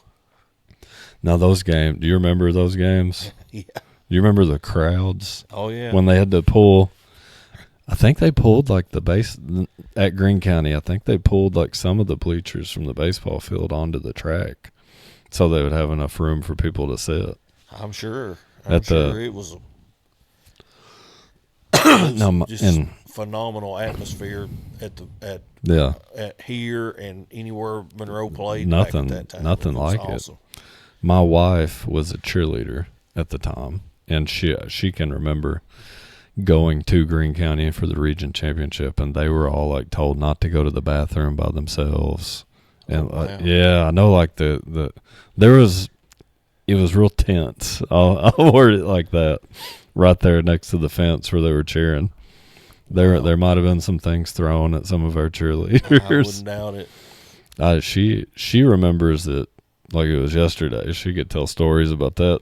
When I was in college at Lindsey Wilson, I had a lot of friends from Greene County. I would go to Greensburg and hang around, and I always thought it was a lot like home. I didn't know you went to Lindsey Wilson. Yeah. Did you go there all 4 years? No, went there my first year. Played baseball. Okay. Who was coaching there at the time? Dean Adams. Okay. I think he is still like. He's still dean of students or something. Yeah. I ran into him a few years ago. I say that confidently, like I know he was still dean of students when I was there. One of the funniest guys that you have ever been around. Yeah. What an awesome guy. He coached girls basketball too. Baseball was not a big thing in Lindsey when I was there. It was just I think the coach when I was there was Coach Talley, maybe. Yeah. Does that sound right? Yeah. I remember Coach Talley. No, I don't know who their coach is now. I couldn't tell you. Well, I don't either. Yeah. But now they've got that sports complex over there, and it's nice. Yep. I probably coached a game there before the college coach ever did. Really? It wasn't finished, and we took a team up there and played probably Danville or somebody. Yeah. Before it was finished. Yeah. Yeah. The field was done, but they didn't have all the stuff, and they were going to use it the next year. Yeah. Yeah. Now, I remember Jackson. I think Jackson played on a team. Was it the Post 15 Mustangs or something? Post 65 Mustangs. Now, did you coach on that? Yeah. Were you the head coach? Well, it's a guy named Ricky Staken. Yeah. Ricky, I was his assistant. Ricky was over intramural sports when I was at Lindsey. And he was my assistant for a couple of years. We kind of swapped back and forth. Yeah. But a great guy. Oh, he's super cool. I think he's super down cool. in Alabama now. Really? Yeah. He was I don't know what his job title was, but he worked in the wellness center at Lindsey, and he organized like all the intramural sports when I was there. So I played intramural basketball. He always had a staff team that was in the league. He was a good basketball player. Oh yeah. Yeah, and he was a brute. Big guy. Yeah.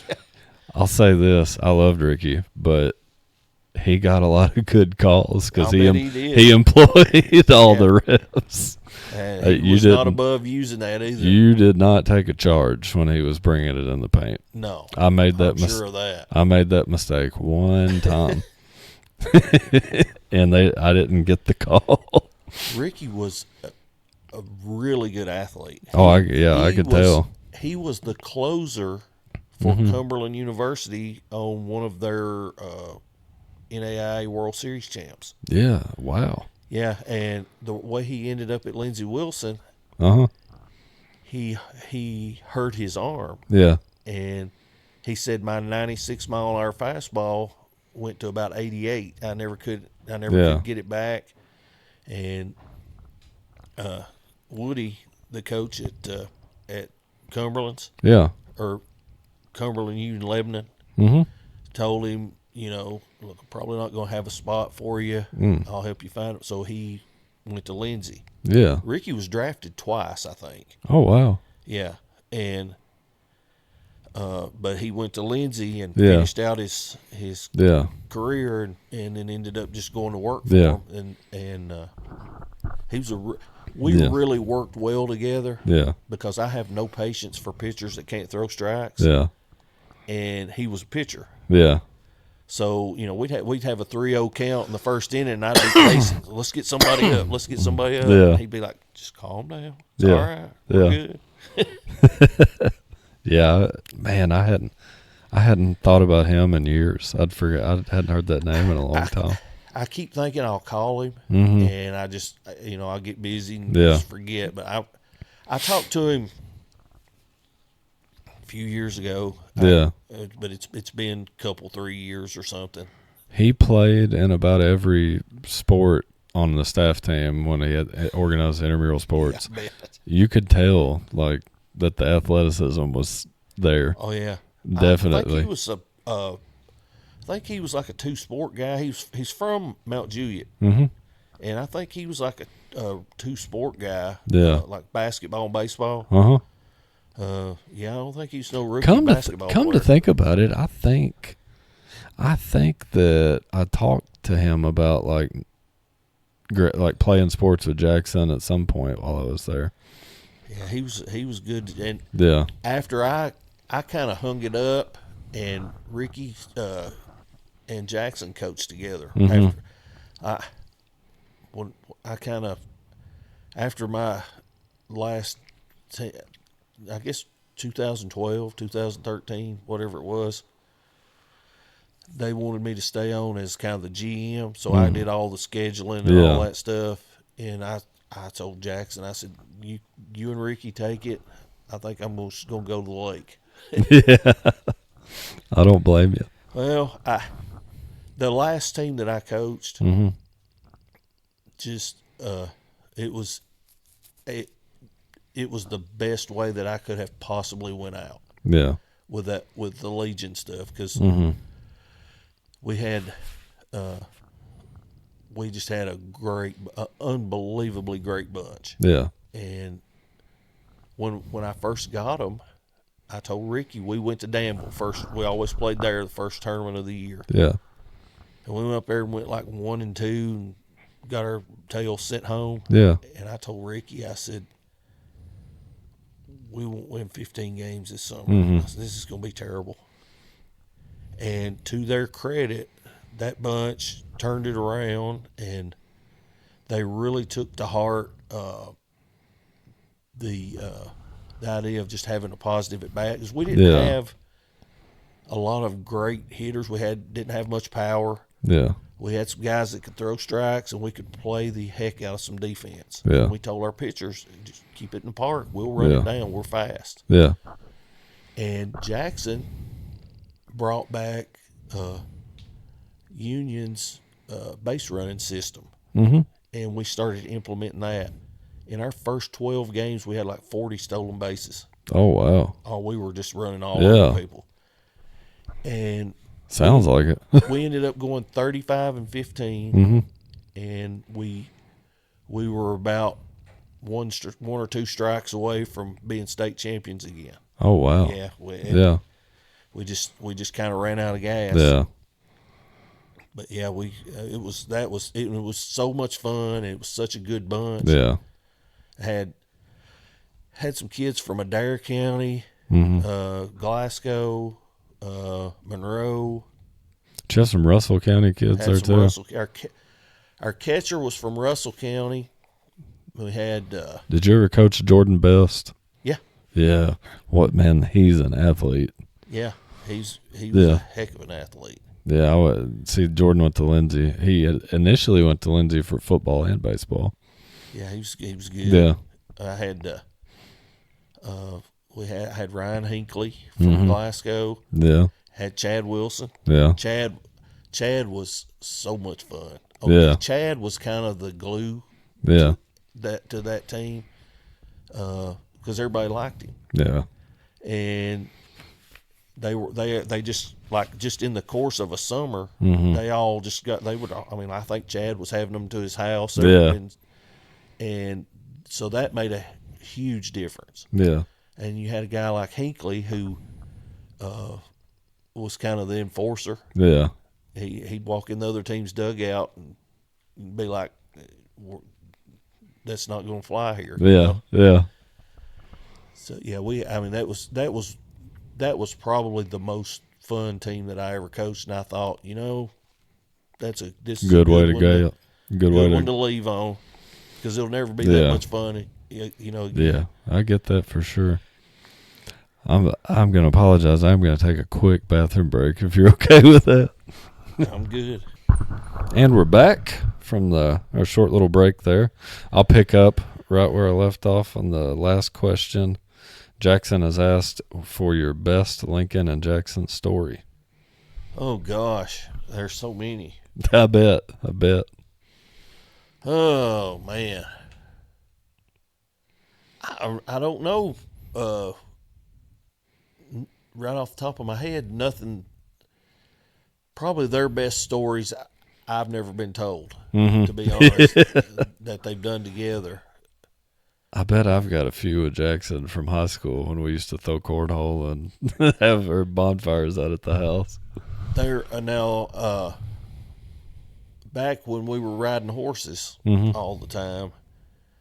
Of course, Jackson, I started him riding when he was like 6 or 7 years old. Yeah. And Lincoln being Lincoln, you just almost have to drag him to go. But so what we would do, I would ride in front, and Jackson would be in the back. We'd keep Lincoln between us. Yeah. And we were somewhere down in Vernon or somewhere one day, and we're going through down a really rough place, having to go in between some rocks and do all this stuff. And Lincoln, I hear him behind me. He starts crying, and he's just kicking his horse and just whipping her, and she won't move. Yeah.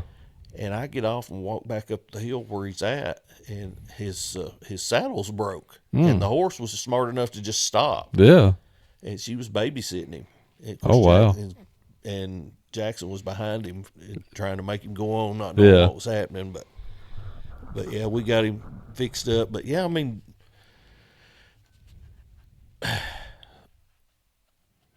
other than them just picking on me, they're merciless. Yeah, I bet. Now that they're grown, they are.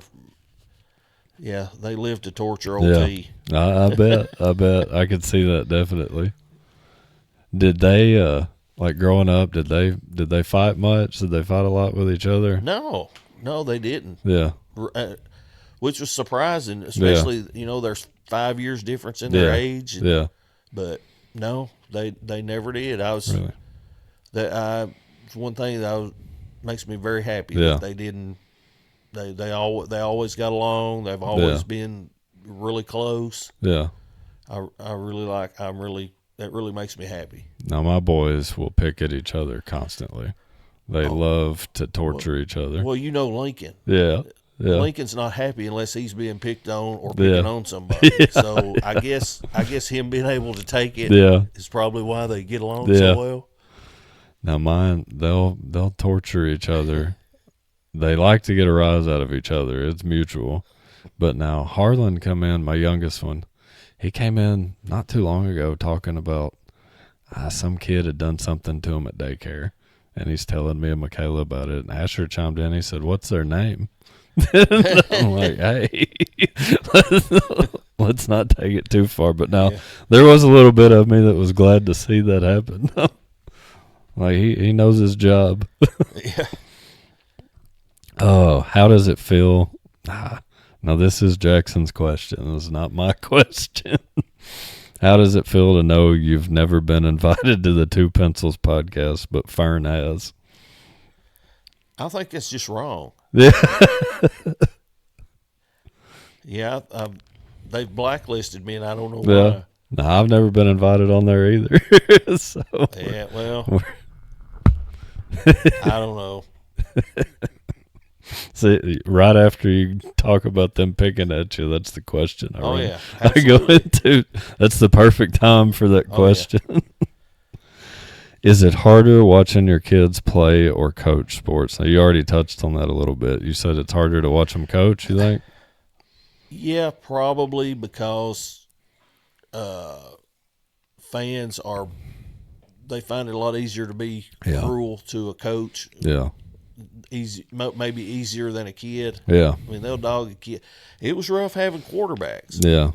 The reason me and Charlotte always sit at Monroe County games Yeah. where we see it Mm-hmm. is because when Jackson started playing quarterback, nobody else sat there. Yeah. So we didn't want to hear everybody because everything's the quarterback's fault. Everything. Yeah. So we just kind of set up there where we didn't have to listen Yeah. to it, and but and there's no, I'll never Yeah. forget his first game at Barron County, walking off the field, and some parent was just wearing him out. Yeah. And I was, and it's tough. Yeah. It's tough. And of course, they don't know. They probably didn't know who you were, that you were standing there. Yeah. There's a reason I don't let, like, my oldest son Asher. He's only sat in the bleachers during a game that I coached one time, and he won't sit in them. Yeah. There's a reason that he's either on the sideline with me or he's watching somewhere with mom, away from the crowd. That's one thing I really like that Jackson does. There's a roped off section in the end zone for the wives of the coaches. Yeah, I noticed. Any of them are welcome I to noticed sit that there. when we went, and I love that. Yeah. Well, it's kind of a smart move. Well, I love that. That's a good community for those people like that. Yeah. Those, because they all have something to relate to, especially the wives. Yeah. I can imagine being the wife of a varsity football coach. Yeah. They've got a lot to relate to each other and talk about. Yeah. Yeah, it's it can be brutal. Yeah, I love that. Oh, it can be. Yeah, it can for sure be brutal. If it's not the coach's fault, it's the quarterback's fault, and vice versa. I mean, that's you got the best of both worlds there, didn't you? It's but I never did hear a whole lot. Mm-hmm. But like I say, I always tried to insulate myself from it when they were playing. Yeah. And I would a lot of times I'd put headphones on and listen to Bobby and John on the radio. Yeah. That way I didn't have to hear anything. Now, what was Jackson's first year that he played quarterback? Probably 8th grade. I can remember he played Little League in Macon County. I remember that. And he played fullback there, right? So then, do you remember who played quarterback in 7th grade? I think it was Trent. Thule? I think so. Okay. Yeah, that sounds I right. think that's right. They would have been 7th grade, my 8th. I think that's right. Now, I've got like a photographic memory with a lot of things, but no, that was fuzzy. Was that something that you expected to happen, or did that come kind of out of the blue? For him to play quarterback? Yeah. Oh, absolutely not. Really? No, I wanted him to play like fullback. Yeah. That's just what I always figured he would Yeah. do. And he comes home and he's like, I'm going to start playing quarterback. And I'm like, no. Yeah. He was more physical than your run-of-the-mill quarterback. Yeah. Of course, he's a Florida fan, Well, he probably looked up to Tebow a lot. Oh yeah, absolutely. And I would mirror their play styles a little bit. I feel like he wanted. Maybe. But I always said I thought Justin Harlan was a phenomenal quarterback. Yeah. Justin was the right quarterback for that team because of his skill set. But I felt like Jackson was the right quarterback for his teams because of his skill set. Yeah. And based on what was around each one of them. Now, Justin, his play action fakes were unreal. Yeah, he was so smooth. Yeah, when I talk to my middle school quarterbacks, I make them watch him. I make them watch his film on play actions and bootlegs and reads. So good at that. Yeah, he was really good at that. And then when I think about Jackson playing quarterback, my first memory always goes to that run he had at Barron County. You know the run I'm talking about, where you thought he was tackled probably 4 or 5 times and then up the sideline. That was a phenomenal run. Yeah, that was the big difference in him and Lincoln. Lincoln was a better runner, but he just wasn't. His body just wouldn't physically take the punishment. Yeah. Now I remember that year Lincoln and I coached together. A lot of the time, due to like number of players we had and whatever, a lot of the time Lincoln would play scout team quarterback when we would have the first group's defense out there. And I remember watching Lincoln play, but I guess I don't know, I hadn't remembered much. He could fit the ball in some tight windows.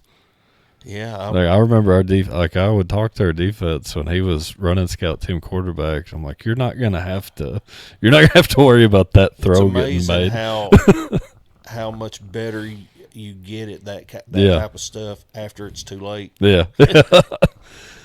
I remember like we would run through pass coverages if we were playing like a pass heavy team and Lincoln would play scout team quarterback. And I'd have to tell my guys on defense, like, hey, you had pretty good coverage there. you're probably not going to see the ball go in that window. Lincoln was always so good in football and basketball both at being like a step ahead. Mm-hmm. And I'll never forget there was 2 or 3 different times when he was helping Jackson at Barron. Mm-hmm. Of course, I would be always standing pretty close to Jackson when he was calling the plays. Yeah. And there was different times Lincoln would just kind of walk by and be like, so this play will work right here. Yeah. And Jackson would call it and it would work. Mm-hmm. And I was just like, wow, how do you see that? Yeah. You know, because not being a football guy, I don't, I just watch the ball. that year that he was with me in middle school, he won us the Metcalf County game. They were about to score on us, and he called it. Lincoln told the story on the podcast. Lincoln called a timeout because he saw something before us. Now he could tell the story better, but that he's played a big role in winning the game. He's very good on Friday nights. He's good at seeing things. I've noticed. Like he would see things that I would never even be looking at. You'll have to ask him for sure, but I really think that he moved up in the box last year, middle of the season or something.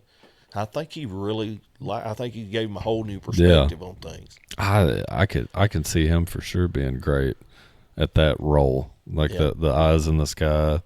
Yeah. You got to have a voice on the other end of that headset that you can trust up there. Oh yeah, and he's like I said, from my coaching experience with him, he could really see a whole lot of things that a lot of guys don't see. Let's see. Now we're moving on to some audience submitted questions outside of Lincoln and Jackson. So these have just come from like. This is kind of scary. I knew what to expect from them 2 jokers. So now these will just come from like guys I'm in group chats with that I played sports with and like that watch the podcast. The first one is your favorite baseball memory from your kids playing. Oh, favorite baseball memory from probably we had a summer team. I guess Jackson would have been maybe in middle school age. Mm-hmm.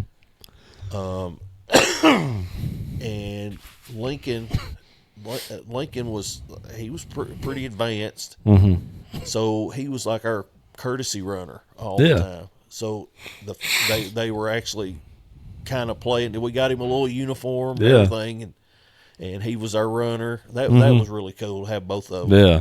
Oh, I bet that was. Yeah, that was all right. That was pretty cool. Yeah. Your favorite memory from your playing days? Oh, the district tournament when I was a senior. Mm-hmm.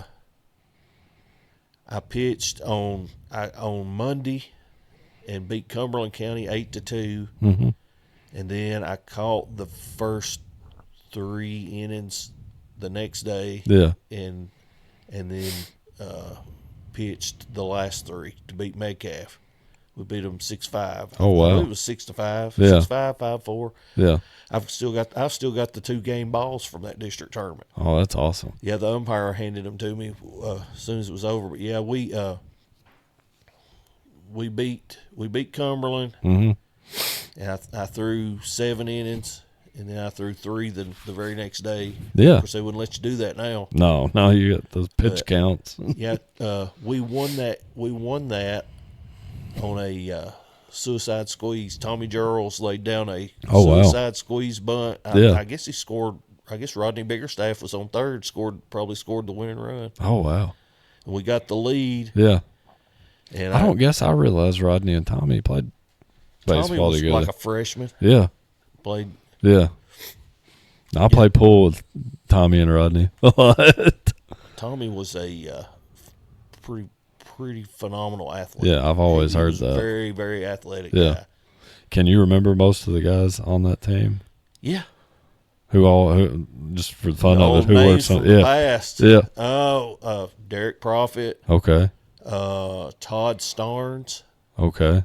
Joe Howard's stepson, Yeah. Yeah. J.T. Smith, Yeah. Rodney. Now J.T. Smith, is that did he used to ref like Little League basketball and stuff? Or am I thinking? Probably refed and coached. Yeah. Okay. Yeah. JT's one of my very best friends. I love that guy. Yeah. I think I'm thinking of the He right lives person. in Scottsville now. Okay. But Did he marry? Was his wife's name Treva? Yeah. Yeah.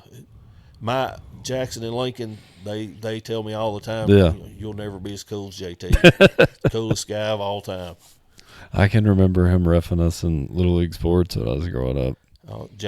When we were the age where we were high school age and all that, JT, he's my ride or die now. Yeah. We were good friends. They lived right where Sonic is now. Okay. Yeah, I remember before Sonic was there. There's a little white house there. That's Yeah, where they yeah. lived there. And then they bought the house over on off of Columbia Avenue, 5th Okay. Street or whatever Yeah. it is over there. There used to be a little white house there, and there was like at one time there was a smoke shack there. Yeah, I guess there was. Near that little bitty like vinyl sided building that sat there, and they sold cigarettes and chewing tobacco. We would go to JT's after school, like especially during basketball Yeah. season. We weren't playing football or baseball, but Yeah. me and him would go to his house. His mom, Miss Smith, she was the publication that she did the annual Yeah. yearbooks. So we would go over there. We would go to his house and watch Days of Our Lives, and she would show us all the pictures that were, they were picking through to go to the yearbook. Yeah. So if I found a picture of me playing baseball or football, she'd let me have it. So I've got them all in scrapbooks and stuff. Oh, that's awesome. That's awesome. Yeah. Yeah, you'll have to send me some of those for your intro video. Yeah. That's cool. So who? I'm sorry I cut you off. Who were some other names? Let's see who played in the outfield. Kerry Tarter. Okay. Tim Wilson. That was Brad Baxter. Oh wow. He was on that. He was like at 8th or 9th grade. I did not know Brad played baseball. Yeah, he played. I'm trying to think. That's Was he built like he is now back then? he was a little fire plug. Yeah. There was a guy named Danny Marshall was our center fielder. He was a left-handed kid. Okay. I don't know whatever happened to him. I don't know if I've ever heard that name. He was a good player. He was like a leadoff hitter. Mm-hmm. He was a good player. Hmm. Yeah, Man. They had just started a computer class Yeah. at Tompkinsville at that time, and somebody printed off a spreadsheet of our stats from the year. Yeah. I've got them somewhere. Oh wow. At the house. Yeah. Oh, I love stuff like that. Yeah, it's of course computers were a lot different then than they are now. But yeah. I didn't take the computer class because I thought that's never going to amount to nothing. I don't need to know that. I took typing. Oh. Well, who were all the teams in the T-ville district back then, in the baseball district? Tompkinsville, Gamaya, Metcalf, Clinton, and Cumberland. Oh, wow. Man, I feel like I could ask questions about Tompkinsville and Gamel all night. I just can't. I can't wrap my head around like how things. It was a great time to be alive. Yeah. I'll be Oh, I honest bet. with you. I bet. It really was. It's just the times were so much different. Yeah. Things were so much different. Yeah. Of course, no cell phones, no social Mm-hmm. media. You had to be in town on Friday and Saturday night, or you were gonna miss something. Yeah. And literally Yeah. all we did, Cruise the strip. You went from IGA to Grandview Market, and if you was feeling adventurous, you'd go out to the Pizza Hut Yeah. or to the Dairy Queen. Mm-hmm. And it was Druthers. Druthers. At that time. Yeah. Yeah. I've got a picture of the old Druthers building somewhere. I don't know where it's at. But my dad would always talk about cruising the strip. Oh, yeah. Had to cruise the strip. And then Halloween was a huge deal. Yeah. Oh, yeah. Everybody threw eggs. And Oh, yeah. I can kind of remember that. Like, when I was little, my dad he wouldn't go back out in town after dark because ooh. people would be throwing eggs at your car. And Oh, yeah. Yeah, you did not go through town. yeah. Now, I'm guessing y'all didn't venture out to hang out at Gamel much back then. No, you never went to Gamaya. Yeah. Do you remember any of the guys on that Gamel team? Yeah. Yeah. Jack Downing, Tony Okay. Brown. Yeah. You say Tawny? Yeah. See, he was the middle school coach before Yeah. the 2 or 3 years I did it. I guess Tim Petty was probably a younger guy on the team. Trying to think who else would have been on there. Gosh. Now, where was their field? Did they play like where the soccer field is yeah, now? Yeah, the soccer field would have been the outfield. Okay. So back then the football field would have been their outfield too. Yeah. Yeah, it was set up about like the old Tompkinsville. Yeah. Now I've seen like a bunch of pictures of the old Tompkinsville football field. I don't think I've ever seen a picture of Gamel's football field. Yeah, they played right there. You know, Yeah. There was. Is there still bleachers out there? At Right before Gamel? you go over the hill. At Gamel? Yeah. Now, I don't know if you knew this. Fun fact, I did coach soccer for 1 year. Really? Yes. I remember the bleachers.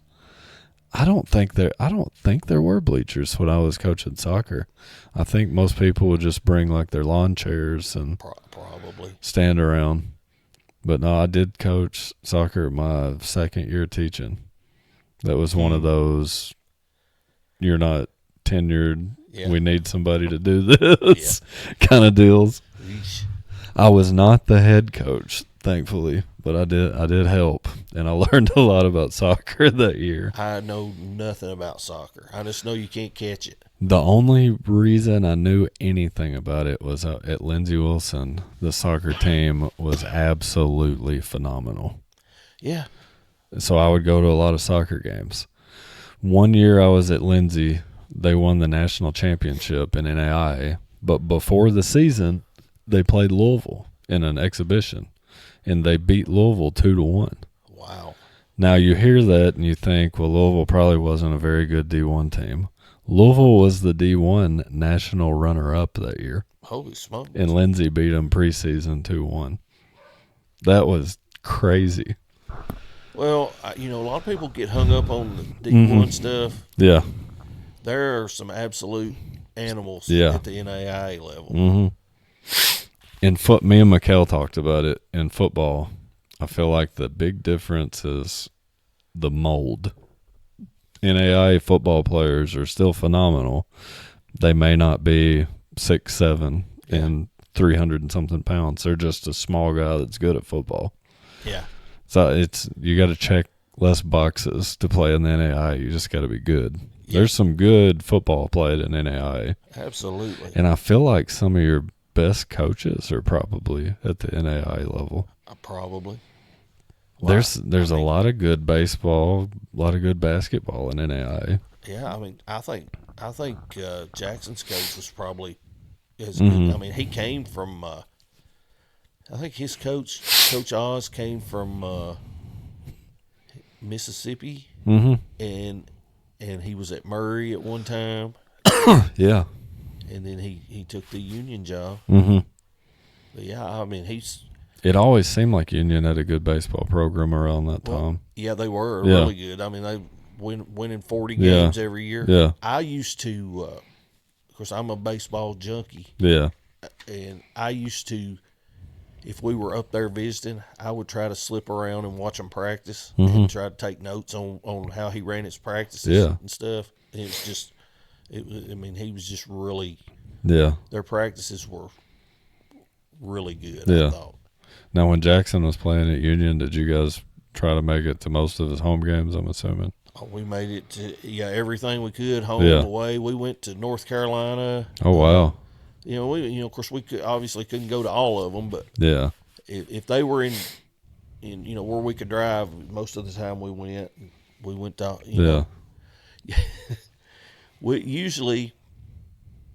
we would go and get up there on Saturday, and I would make Charlotte and Lincoln drop me off at campus because I wanted to watch them take batting practice. Yeah.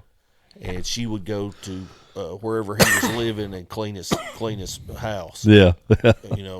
So that's handy. Yeah, I mean, Jackson wasn't, especially at that time, he wasn't going to do it himself for the most part. But What can you think of the farthest place you traveled to watch him play at Union? We went somewhere over in North Carolina. Mm-hmm. We went to Texas one time. I was coaching. Oh, wow. We won the state in 2010. Uh-huh. We won the state tournament, and we went to Texas to play in the Nationals.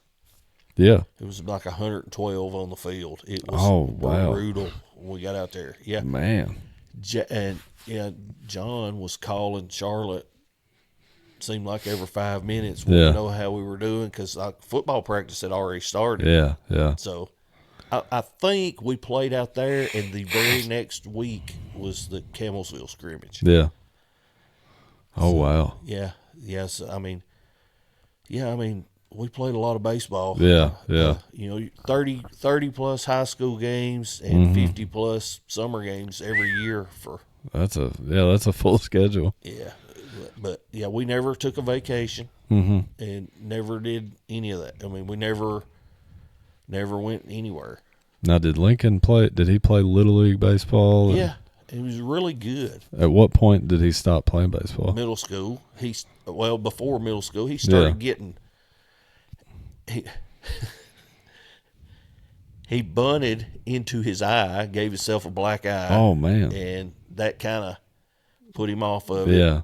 And he just kind of lost his. I don't know if he saw. Yeah. Me and Jackson just going at it all the time and decided I don't want this. Uh-huh. Or if he just got lost interest. And here's the crazy thing. Lincoln will sit down and watch a baseball game with me and he loves it. Yeah. Jackson, he's just like, I think he's still burnt out on baseball. Really? He's just he'll watch it if it's on. Yeah. But Lincoln seems like a pretty big Reds fan. Oh yeah. Yeah, me and him we've already been up and watched them this year. It surprised me a lot that my son Asher that he played baseball this year. I didn't expect him to coach pitch. Yeah, he is. I thought going into the year he was going to be T-ball. So like a few weeks before the season started, Michaela is kind of getting on me, like you need to get him out in the yard and get him ready, And in my head it's T-ball, and I'm like, well, he'll be fine. And then we showed up and it was coach pitch. And I'm like, I should have got him out in the yard a little bit. But I was surprised because he used to come to middle school practice a lot. And we had some boys hitting in the batting cages off the tee before practice. And he was standing a little too close to the batting cage one time. Blacked both his eyes, and I thought he broke his nose. Oh. Yeah, ruined a shirt. Wow. So that happened, and he was probably just like 3 or 4 when that happened. So I thought he'll never play baseball. But sure enough, he wanted to play. I was worried that would scare him from a lot of things when that happened. I'll tell you a funny story. Mm-hmm.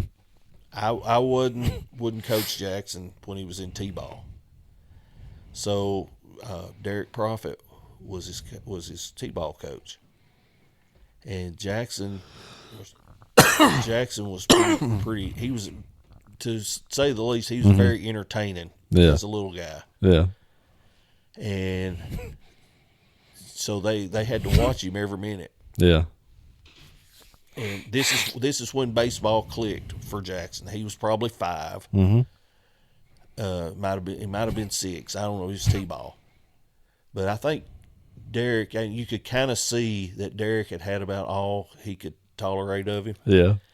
He said, I was watching him. He said, Jackson, you get up here and you put your glove on the ground, and don't you pick it up. So he's just standing there bent over with his glove on the ground. Yeah. Not even looking up. Yeah. Somebody hits a ball and it rolls into his glove. Oh, wow. And the first thing he does is pick it up and hold it up and show it to me, There you sitting in go. the stands. Yeah. And then I'm like, throw it to first, throw it Yeah. to first. And from that moment on, they ended up having to put chalk around that you couldn't get, because he wouldn't let anybody else catch the ball. Oh, wow. Yeah. He was knocking kids down. Yeah. Oh, he That's got that. all he was going to have the ball every time. He got a taste for it. Yeah. Yeah. And from then on, he was, it Yeah. was never any problem. Yeah. But yeah. But yeah, I remember the look on Derek's face. He was just like, oh, about had enough of this kid.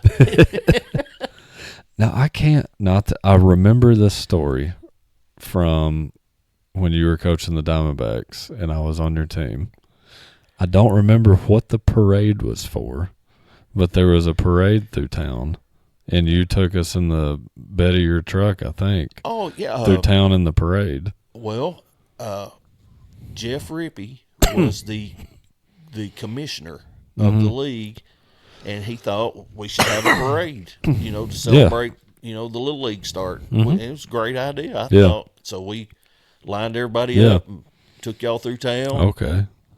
I can remember the parade, but I couldn't remember what the parade was for. When I would try to remember why, like it wasn't the Watermelon Festival, it wouldn't have been the. Yeah, it was just to I celebrate remember starting Little League. I remember us all on the bed of the truck, and the Yankees were the truck behind us, and we sang Yankee Doodle Dandy the whole parade, and like we were changing the words, like trash talking a little bit. It.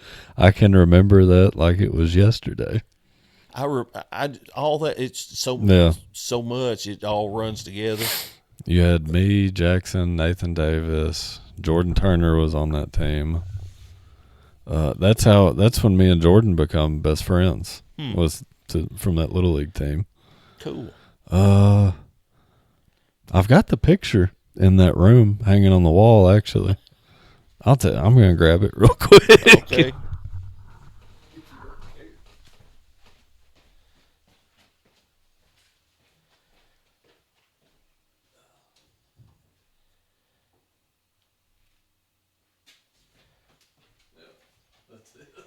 I've got all my Little League pictures. Oh, for everybody watching, this is the picture I'm talking about.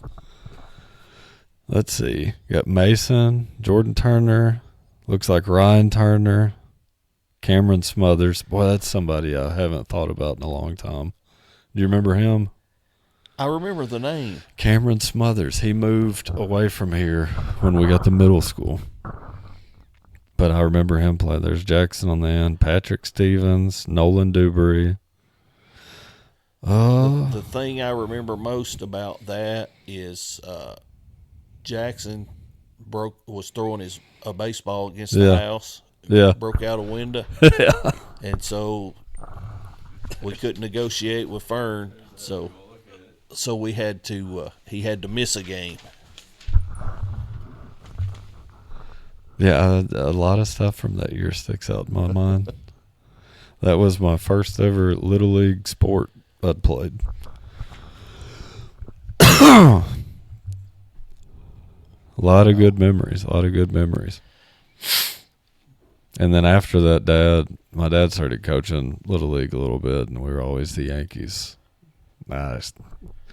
But no, that was the reason I enjoyed baseball was that year. I don't think my dad even expected me to keep playing.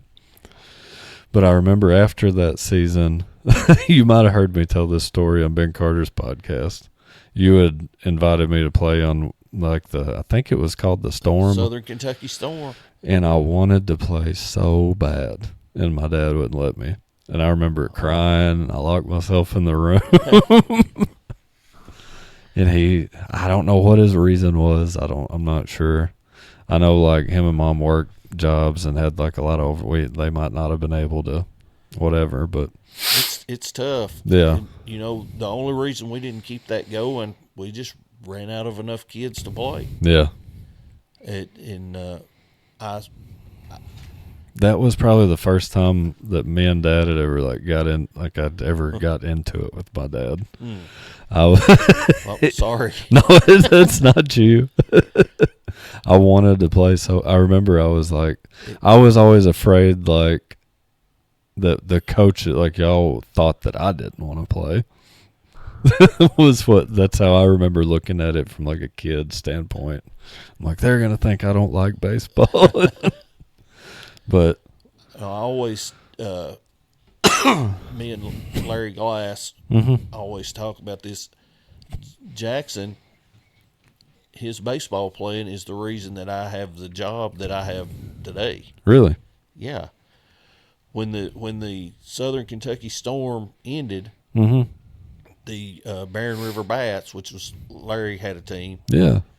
They invited Jackson to play, and they asked me to help coach. Yeah.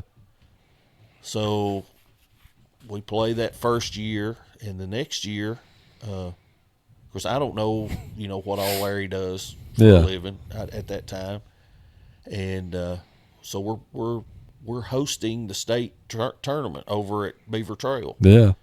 So all of us parents we're working our butts off trying to we've got games going on 4 fields at once and having to rake and drag. Yeah. So, between games when we're not playing or while there's games going on, we're all just sitting there. Yeah. We're all sitting there on the picnic table, and Larry's like, hey, won't you come to work for me? I need a sales guy. Got some new partners. Yeah.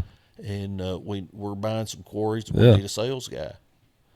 So we got to talking about it, and I went over the next week and all that. Yeah. And that was like 2005 or 6. I've been doing it ever since. I don't work for him anymore. Yeah. That's a cool story though. Yeah, I mean, had it not been for Jackson, I was no telling why I might be digging ditches or something right now. I don't know. Man. All right, next audience question was, this is somebody, I think I already asked you this myself. What age is the best time to look into hitting and pitching lessons, and when should you start? But we already talked about that. Unless you got, it's all based on the kids and when you feel like it's a good time. Yeah. Like I say, I've got girls and boys both from probably 6 or 7 up to 14, 15 years old. Now, like my oldest son, he's 7. At that age, if he were to do like hitting lessons, how often would you recommend for? I do most everybody's once a week. Mm-hmm. Yeah, we do once a week with just about everybody, and I try to gear it to what I see, and a lot of times the parents will come in and say, hey, we got a tournament this weekend, so instead of focusing as much on mechanics, we'll just kind of do more situational. It just depends. I try to just gear it to what's going on that day, and and what the kid can do. Now, if you've got a 7-year-old coming in that's really new to baseball, what's the first thing you're gonna look at? It's always the first thing: balance. Mm-hmm. We make a joke out of it with the kids because I ask them over and over and over, what's the number one key to hitting? Balance. And when they figure out balance, Yeah. if they have any athleticism at all, when they figure out balance, they'll get the rest of it. I can see that. I definitely It's see all that. balance.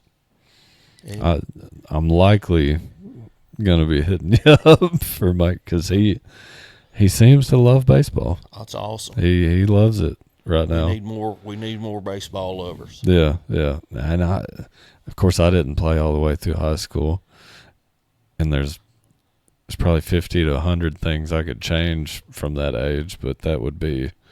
I wish that I had kept playing baseball. That's one thing that I do wish that I hadn't stopped. I fell in love with track once I started running track, but I don't know.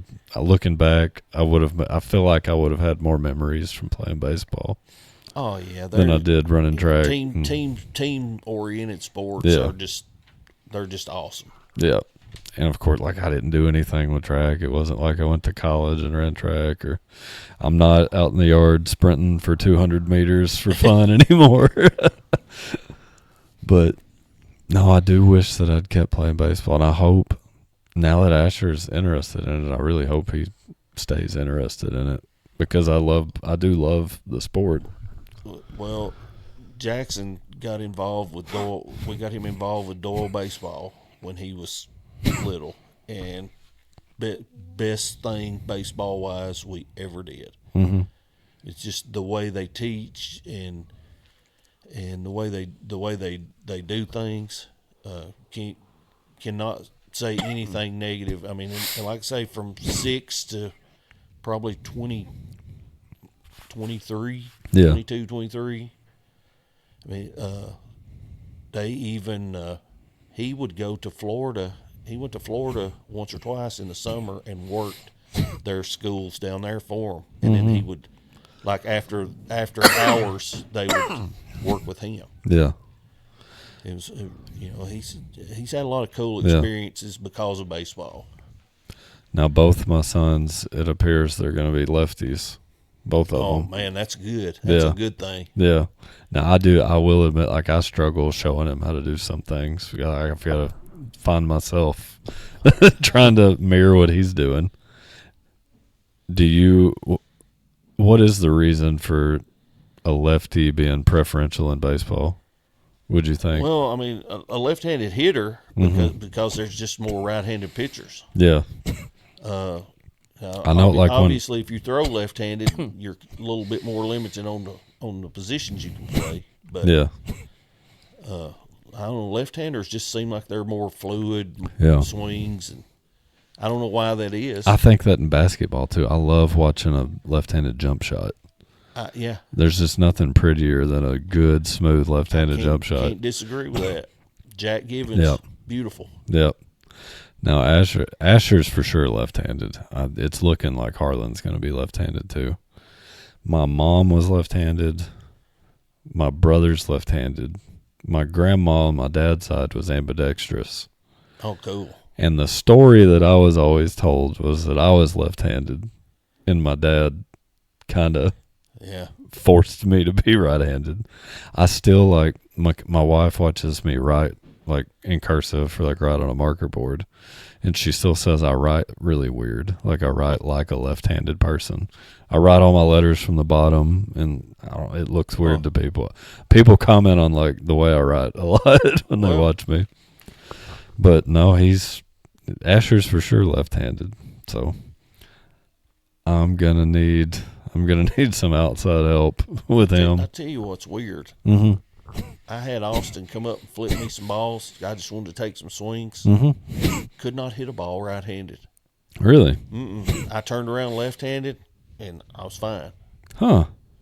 I don't know if it's my eyesight or what it is now. Yeah. But yeah. Now, when you played, were you a switch hitter? No. Really? Now, of course, back when I played, slow pitch softball was big. Yeah. And so what I would do, I was afraid I'd get in trouble playing softball during baseball season. Yeah, so you'd bat left-handed? I batted left-handed, and I would play in Salina instead of playing in Tompkinsville. I'd slip down there and play. and I batted left-handed all the time.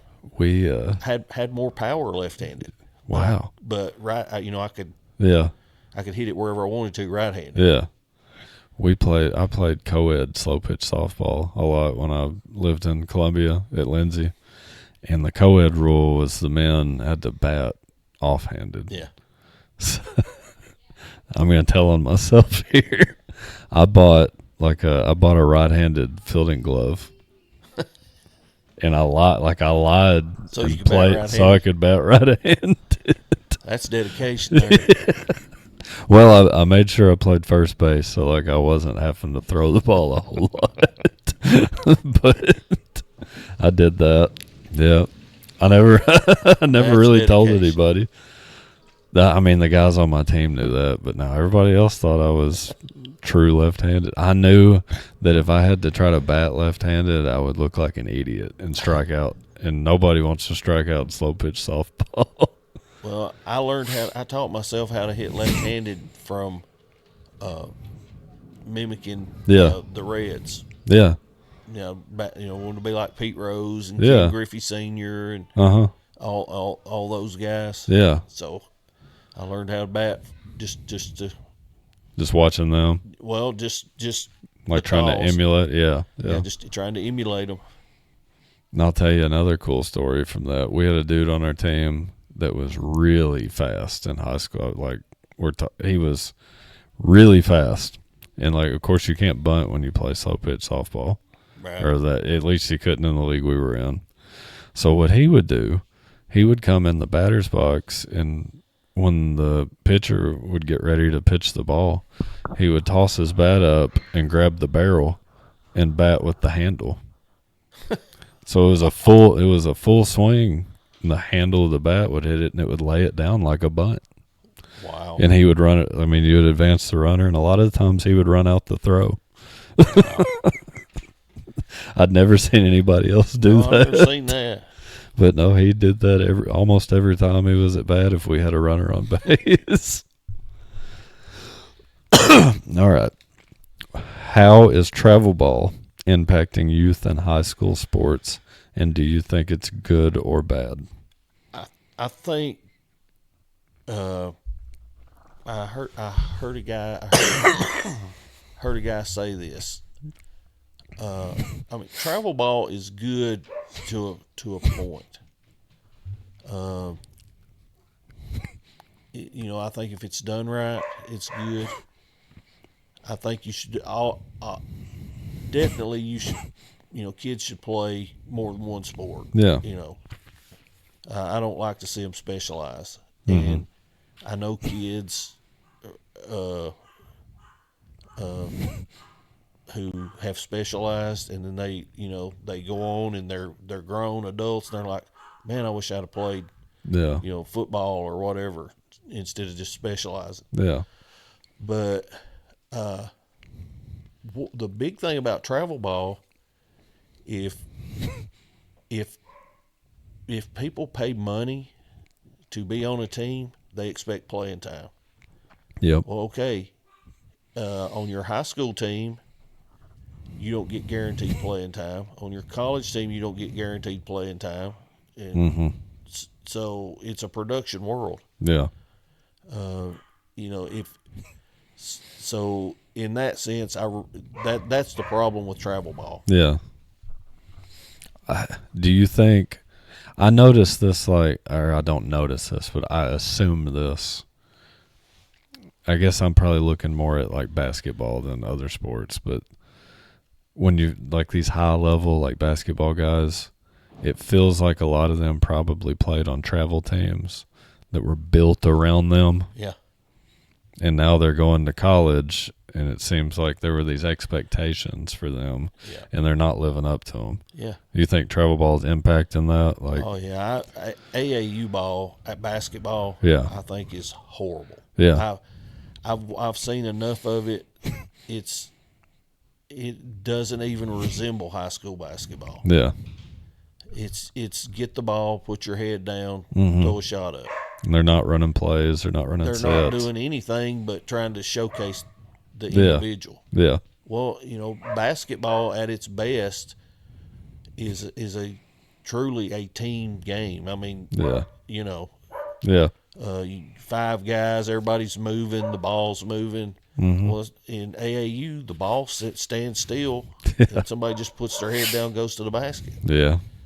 So I really don't like AAU basketball at all. If it was done right, great. Yeah. Yeah. I feel like. And I see so many kids, boys and girls. Mm-hmm. Of course, I watch a lot of basketball because, Lincoln coaches.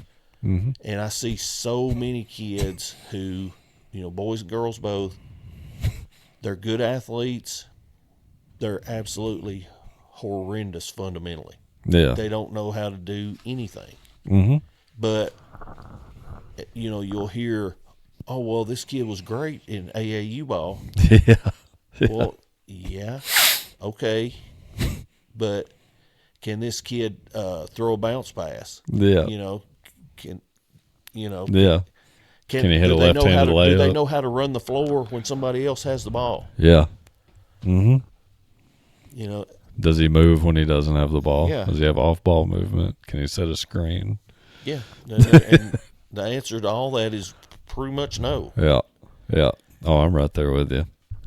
I think travel ball, like, in theory, can Could be great. be great, but when it's not done the right way, Right.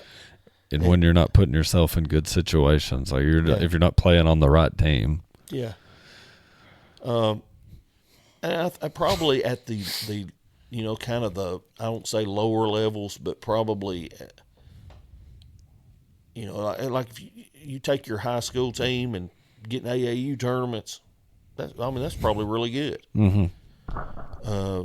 But man, some of this stuff is just crazy. Yeah.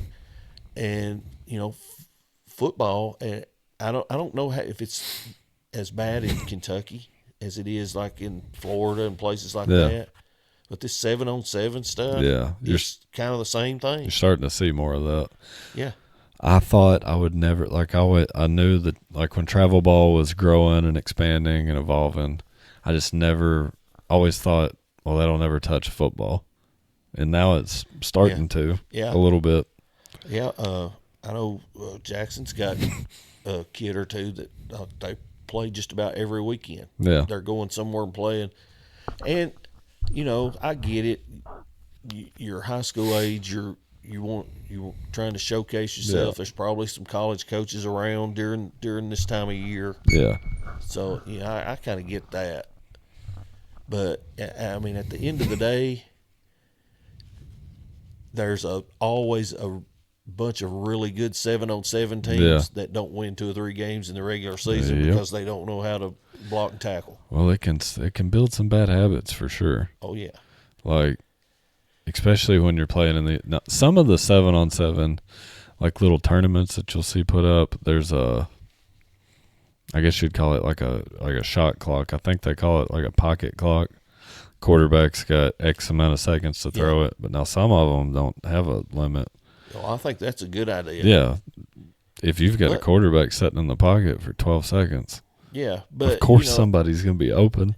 Even at that, though, there's no line to have to throw over. He's not learning to step into a pocket. He's not learning to step up in the pocket. There's nobody coming free that you got to sides. Yep. You can build some bad habits quick. For sure. Quick. I think I would say probably the position that benefits the most from the 7-on-7s is a defensive back. I think so too. So he's put in a lot of compromising situations. Oh yeah, they're under more stress than anybody. Yeah. Everybody, especially when the ball's in there. You're on an island. Everybody's looking at you. Yeah. That's probably the position that's growing the worst. And I do think here in the last few years on the college and professional, we're starting to see like some good defensive backs come out. Yeah. Are you a Kentucky football fan? Yeah. I'm excited about. What do you think about Stein? I'm excited. I think he's doing it the right way. I do too. It's the first time in a long time I've been excited about Kentucky football. Me too. I love some of the stuff he says. Mm-hmm. You know, I think he's doing it the right way, and I think he's getting obviously some recruits. Yeah, I think he might need to recruit some for Mark Pope. Yeah. I'd like to get him on the basketball recruiting trail. Man.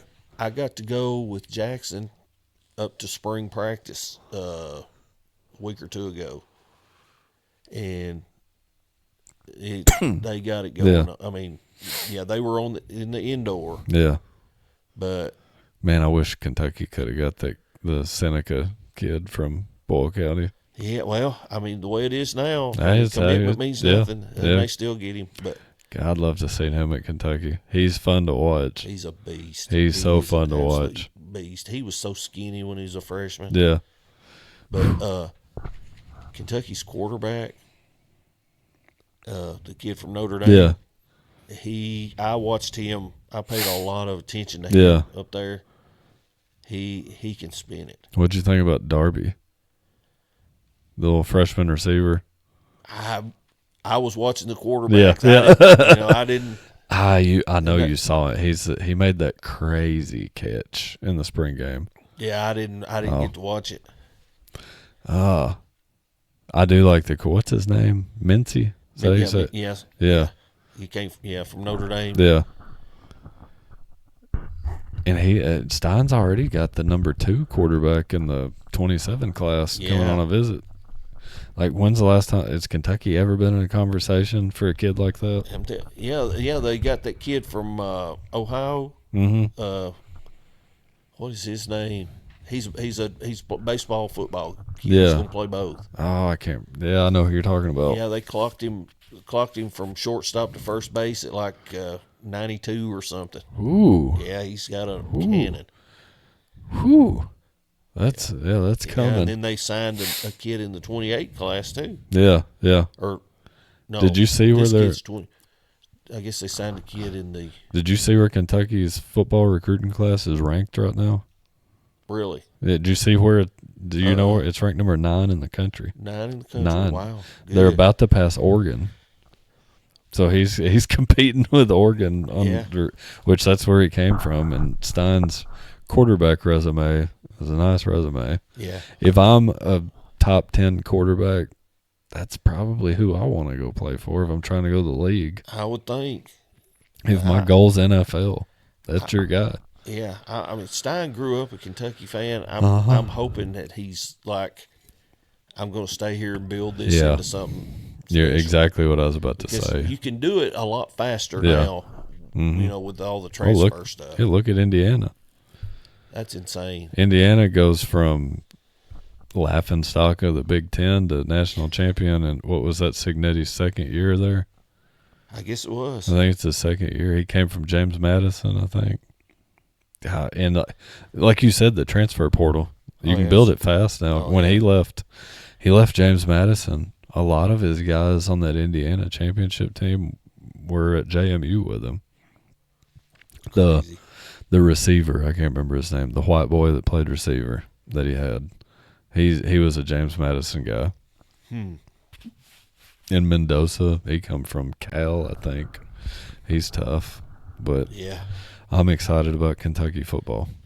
And I don't remember the last time I said that. Dude, it's been years since I went to a game. Yeah. I'm kind of thinking about going this year. Yeah, I want to go. Lincoln will let me have some tickets. Yeah. I think that'd be a fun little podcast road trip. Yeah. Get the bunch to go up there. What do you think about Pope right now with Kentucky basketball? I think I'm like everybody else. I really want him to do well. Yep. But man, I've got my doubts. I really do. It's hard not to. I know it. It's tough. I mean, there's a disconnect somewhere. Yeah. I don't know what it would be. He doesn't have problems getting the kids to come on a visit. He's getting all the top guys to come look at it, and then he's not closing the deal. Yeah, So it's like, what could he be doing? I think Kentucky has to do what Duke's done. The As general bad as I hate to manager. say it. Yeah, I mean, they got that lady Yeah. who was a Nike executive. She already knows all the agents. Yeah, yeah. And you know, at the end of the day, you're not dealing with the kids and Yeah. the parents now like you used to. Yeah. You don't go sit in the kitchen. You're and dealing with an convince agent. mama. Yeah. You gotta get with the agents. Yeah.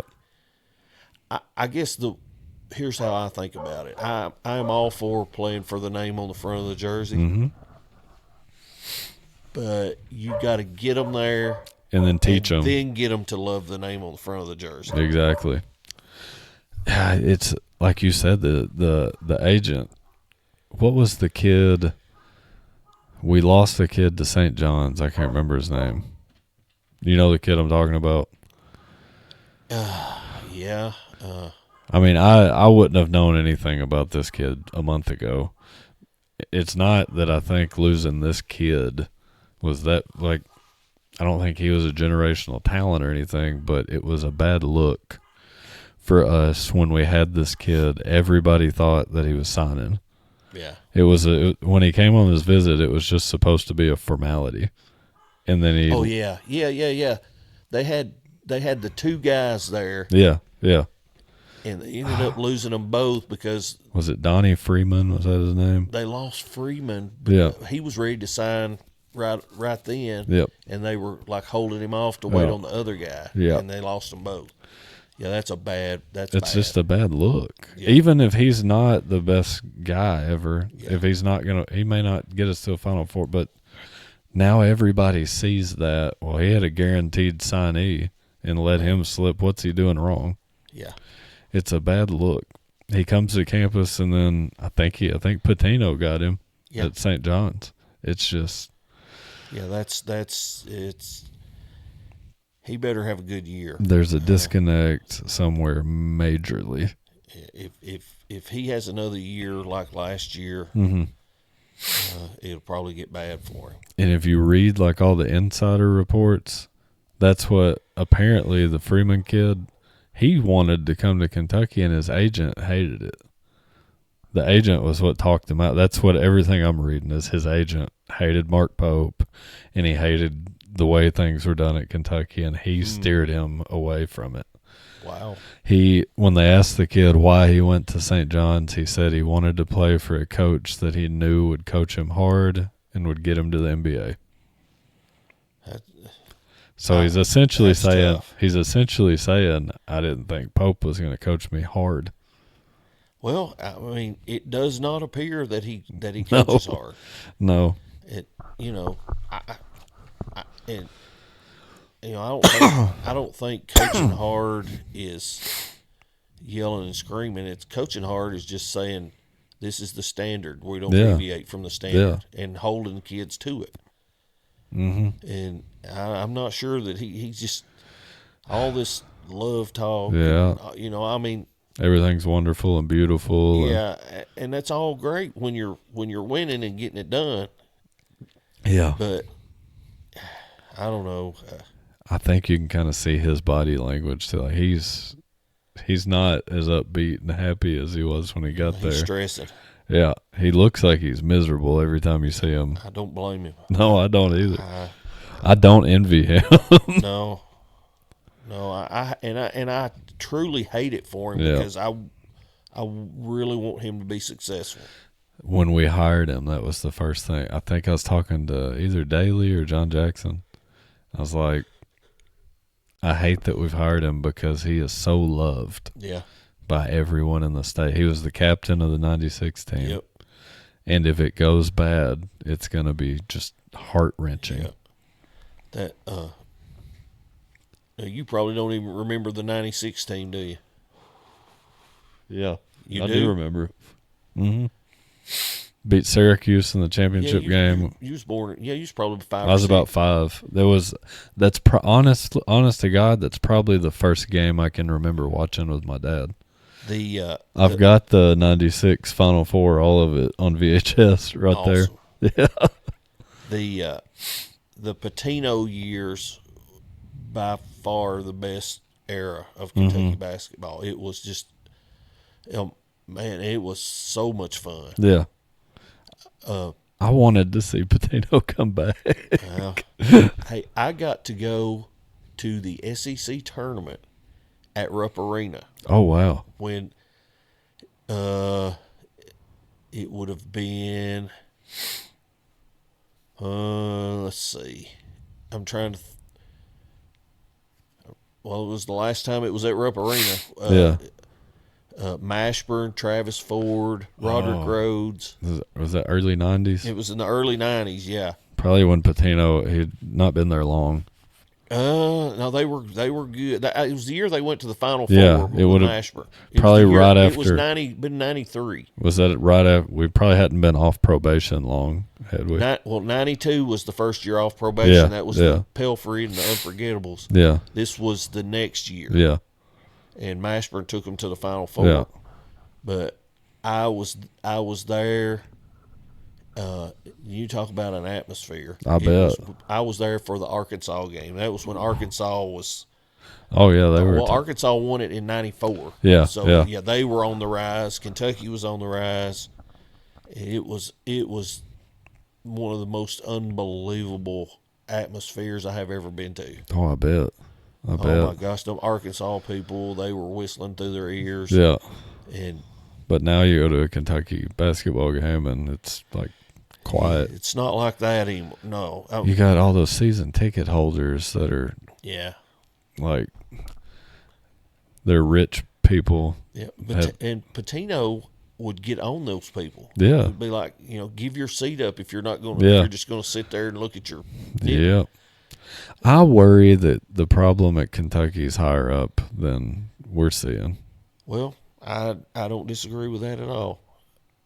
Not at all. I worry that it's like a administration deep university problem. I think the hiring of the new AD there is going to be crucial. Yeah. And like it worries me that you don't even see anybody talking about it. Not a lot. I've Just not- Matt Jones. I've not heard a name mentioned for a possible. I did hear a name, and I want to think maybe it's a guy from Oregon. Yeah. Huh. I'm not sure on that. Yeah. But Well, maybe I they'll don't have some think I good agree with Nike that. ties. Huh? Maybe they'll have some good Nike ties. No, can't hurt this day and time. It wasn't a good look for him to lose a Nike athlete to an Adidas school either. No, That wasn't a good look. no. And it looks like Stokes, it looks like he was just toying with us the whole time. Well, the fact that Pope put all his eggs in that basket, Hurt him. yeah, that's not good. When you put all that effort into recruiting that one kid, Yeah. you better get that one kid. Yeah, you better have a really good plan B if you don't get him. And I think he just didn't have a plan B. It looks like his plan B right now is hoping he can go over to Europe and swing some of those kids over here. Yeah. I say kids, but they're all like 22, 23 years old. Yeah, but the Europeans that come to Kentucky, they never seem to. No. I mean, they're all like project type guys. That Yelovich that we had last year. I wish he had stayed. Yeah. I think he could have been a really Yeah. good player. He started to come around and show signs. Yep. When we signed him, everybody said he played like Jokic. That he was supposed to be like Jokic, but he struggled a little bit at the beginning of the year. Yeah. And then he started to. Well, he's just so skinny.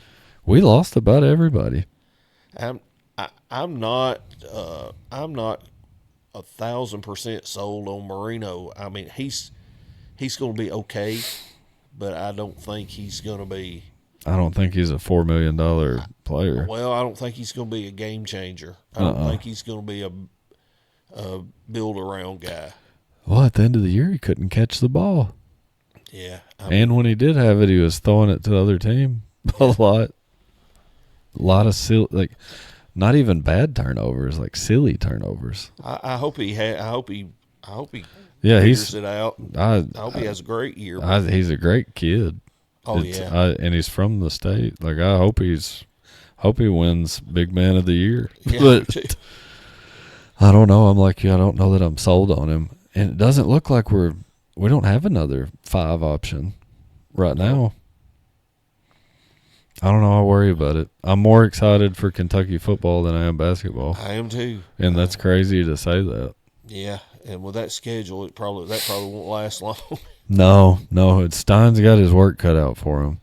That's got to be one of the top 5 or 10 toughest schedules in the country. That's what I've heard. It's one of the it's toughest. An absolute gauntlet. If he can make a bowl game this year, they need to build a statue for him. Yeah. I mean, for real. But he doesn't look like he's shying away from it. I went up there with Jackson and them. Mm-hmm. Their facilities are unbelievable. Really? Yeah, and according to anybody you ask, they're like lower tier in the SEC. Yeah. And I mean, that's crazy. Oh, yeah, it's insane the money that, you know. I would like to see like Alabama, Florida. Yeah. Yeah, I've never been. I've been to Neyland Stadium, but I've never watched the game there. We went in all their practice facilities. Yeah. Like their practice facility. They've got 2 full grass fields. They had them covered up and practiced indoor because they had weather coming in. Yeah. They've got a full indoor. Did you see their weight room and things like that too? Their weight room. They're getting ready to renovate it. Oh, all wow. their meeting rooms. Yeah. All that stuff. They've got they've got appears to me like everything you need. Yeah, yeah. But yeah, they say they're not even the top of the SEC. Ah, that's crazy. Yeah. Oh. Well, when I was talking to you the other day at Asher's Little League game, I learned something about you that I don't think I already knew. And correct me if I'm wrong. Uh-oh. You are a wrestling fan, or you used to be at least? Oh, yeah, I love the wrestling. All right, here's my next question. WCW or WWE? Well, I was a WCW guy. Yeah, I was too. And Jackson loved Sting. Mm-hmm. So we watched WCW. And But now I got to say, I love Stone Cold. Really? Oh, my, I love that guy. That was an awesome time to be watching. Yeah. But it's got to the point now that I don't even. Yeah. I kind of will look on my phone maybe and see what happened on Monday night. But I have started watching it again a little bit. Well, I'm not a Roman Reigns fan. I'm not either. He bores me to death. Me too. And so. And he's shoved down your throat. Yeah, when they put the belt back on him, I was just like, I'm done. I'm right there with you. That's how I feel about it too. I mean, I get it. He's unreal athletically. He's huge and jacked, and but that's not. To me, the athleticism, it's great. Yeah. But that's not what makes wrestling what it is. Mm-mm. It's the characters that make. He's not much on the mic, in my opinion. No. I've got some friends that disagree with me that thinks he's good on the mic. I think he bores me to death. Oh, that he just knows. Good on the mic is The Rock, Stone Cold, Ric Flair. Yeah. Them guys, they're good on the mic. Yeah. And like, what's the guy's name? Like right now. Yeah. L.A. Knight. L.A. Knight. Yeah. Great on the mic. That's one of my favorites. But they keep cutting him off at the knees. Mm-hmm. I'd like to see L.A. Knight have a big run. He should. Yeah. I mean, everybody loves him. They don't let anybody get over organically. It's all script. Like, it's the creative direction they want him to take. Yeah. And Daniel Bryan, he was great. Yeah. Yeah. But so if you've watched the Basement Podcast, you've seen, like, I like to do top 5 lists. Okay. What's your top 5 wrestlers? WCW and My WWE. top 5? Your top 5. Well, you got to go with Flair as being the GOAT. At number 1? Probably, yeah. Okay. Hogan, Stone Cold, The Rock. I mean, that's the Mount Rushmore, I would think. And then I'd say you got to put like Andre the Giant in there because there's no Hulk Hogan without Andre the Giant. No, that's right. And I mean, he was what everything was built around. Yeah. Who? To start. So Stone Cold your all-time favorite? Yeah, probably. I remember the first WrestleMania. Really? Yeah. Yeah.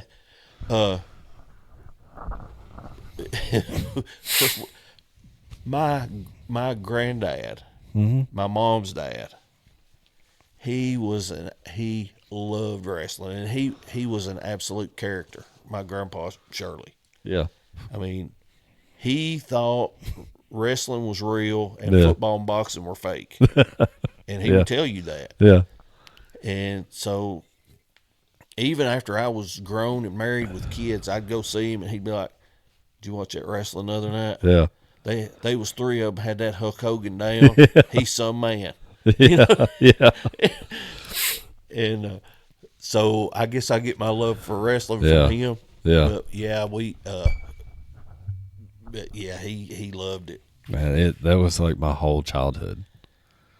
Oh With yeah. WCW, I had all the action figures. I had the rings. Have Jackson told you the story about us taking him to see Nitro in Louisville? Was he telling me that he was so nervous he kept going to the bathroom? Yeah. Yeah. I thought he was gonna miss Sting. Yeah. Yeah. Yeah, when Sting wrestled Hogan the first time, I of course how the match goes. Yeah. I would always cry when Sting lost. Oh, I mean it. Jackson was tore all to pieces thinking he was going to lose. Yeah, it was a. Sting was my favorite, and then Goldberg was my favorite for a long time. I wasn't ever crazy about Goldberg. No, I loved Sting. Most of the wrestling fans aren't big Goldberg fans, but I don't know. I loved him when I was a kid, and now that I'm older and I watch it, he wasn't very good. No, he wasn't. No, they put him over for the sake of. Yeah. He was like WCW's answer to Stone Cold, I think. Kinda. Yeah. They were trying to make somebody that was a Stone Cold type guy. Yeah. But now Goldberg wasn't good on the mic either. Mm-mm. He'd just growl at you. And yeah. his matches were all over in 30 seconds. And he dominated everybody. Yeah. Can you remember when Hogan went heel? Were you watching that? Well, I wasn't watching it because it was really hard to get pay-per-views back then. Yeah. But I remember seeing it. And the way they made money on it back then, they would flash a hotline number you could call, and Mean Gene Okerlund would tell you it cost you 99 cents a minute or something. Yeah, I remember that. Do you ever watch you ever watch that WCW, WWE, like the Monday Night Wars documentary? I've seen some of it, I think. It's on Peacock. It's a bunch of episodes. It's like, I want to say it's like 30-some episodes. But if you ever get through it, it's really good. Huh. It starts like way back in the beginning when WCW before like before the Nitro days, before they went to live TV. It's kind of a joke if you go back and watch it. I remember watching that. Yeah. It would come on Sunday nights, like on TBS or something. I think they used to have like Saturday morning ones too when I was little. I remember it was real cartoony, and I remember Magnum TA. Yeah. Yeah. Ron Garvin, all them guys. A lot of people don't remember Stone Cold starting in WCW as what was his name? Stunning Steve Austin. Yeah, him and Brian Pillman were together. Blondes or whatever. Yeah. And then Kevin Nash was in WCW before he went to WWF and came back to WCW. He had I don't remember him. He wore like a mask. He was some like goofy big giant wizard. Well, what about Kane? He was Isaac Yankem. Yeah. I remember that. And The Undertaker started in WCW too, I think. I think that's right. I can't remember his character's name though. I think I probably have to put Undertaker in my top 5. Well, he's definitely a company guy. The WrestleMania streak. Did you like that Brock Lesnar beat him? No. It seemed pointless. It Yeah. didn't serve any purpose. Yeah, that's me. I didn't think it did either. But I mean, I guess it had to end somewhere. But Yeah. I mean, I don't Lesnar know. he didn't need that. I think I kind of would have liked to see him retired undefeated at WrestleMania. Yeah, But they always go out on their back. yeah, they do. Did you watch the Ric Flair and Shawn Michaels match when Flair retired? I've seen it. When he's Michaels is like crying and says, "I love you." That's a crazy. I love that. I watch that all the time. I watched the Hulk Hogan and The Rock WrestleMania match all the time. Yeah, that's a good one. That was a good one. They were when he was hulking up and man, they went crazy. And you don't. I watched Hulk Hogan and Mr. T take on Roddy Piper and Paul Orndorff. Yeah. That was back when. That was like that would have been 88. Who was early 80s? Who was that talk show host that Hogan like put in a sleeper hold and actually put him out? There's no telling. Him and Mr. T, leading up to that match, did like a media tour leading up to WrestleMania, and he went on a talk show with this guy. They talk about it in the documentary. He went on a talk show with the guy, and the guy's like making fun of wrestling to him, like. Hogan's like going to show him a move, and he puts his hand on him, and the guy like flops over like he killed him, and it's like pissing Hogan off that he's doing that, and he shows him a sleeper hold, and he really puts him to sleep, and he lets go and just lets him fall. Was it like Geraldo Rivera or somebody? No, oh man, it's like Ackelman or Ackles or something like that. Oh, if you're gonna watch the Hogan documentary, it's on there. Oh, it'll be. I do want to watch that. He puts him to sleep and lets go and just lets him fall. And when the guy wakes up, the whole backside of his head's covered in blood. He smacked his head when he fell down. He ended up with like 20-something stitches, and he sued Hogan. At the time, Hogan said he was making $3,500 a month, and the guy sued him for $500,000. And that WrestleMania match, if it hadn't done as well as it did, it would have bankrupted Hogan. Like, he wouldn't have. Oh, wow. Yeah.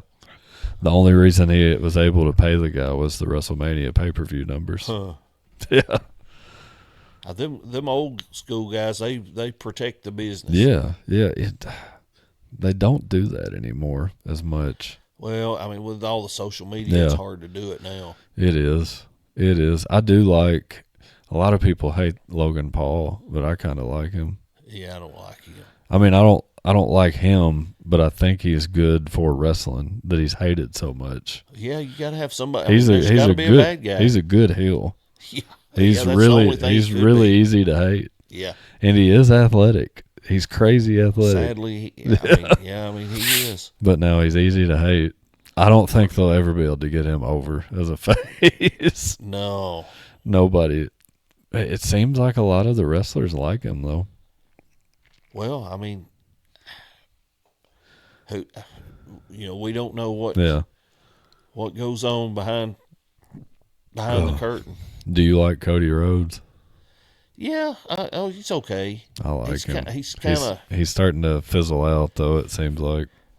Well, you can only be the hero for so long. Yeah. I mean, Hogan did it longer than anybody. Yep. But that was a totally different time too. Yeah. I don't know what Cody needs to do to maybe take a long vacation, or I don't know that something needs to happen for him to come back and have to save somebody. I don't know that he actually needs to turn heel. Yeah. I think it's too soon in his career to turn heel, like in his career since he's made it over. Yeah. When they turned Stone Cold heel, it didn't matter. Everybody still loved him anyway. And Hogan was kind of like that when I was a kid. Everybody bought NWO shirts. A lot of people bought NWO shirts, and that was the cool thing. The NWO. I hated him. I hated it. I used to get mad and yell at the TV when I was little, and my dad didn't like him either. Yeah. But now I remember when he come back to the red and yellow. Yeah. That was that made that moment even cooler Yeah. because it was like he's coming back to the fans. Yeah. It felt like he was taking the fans back, like everybody was welcoming him back.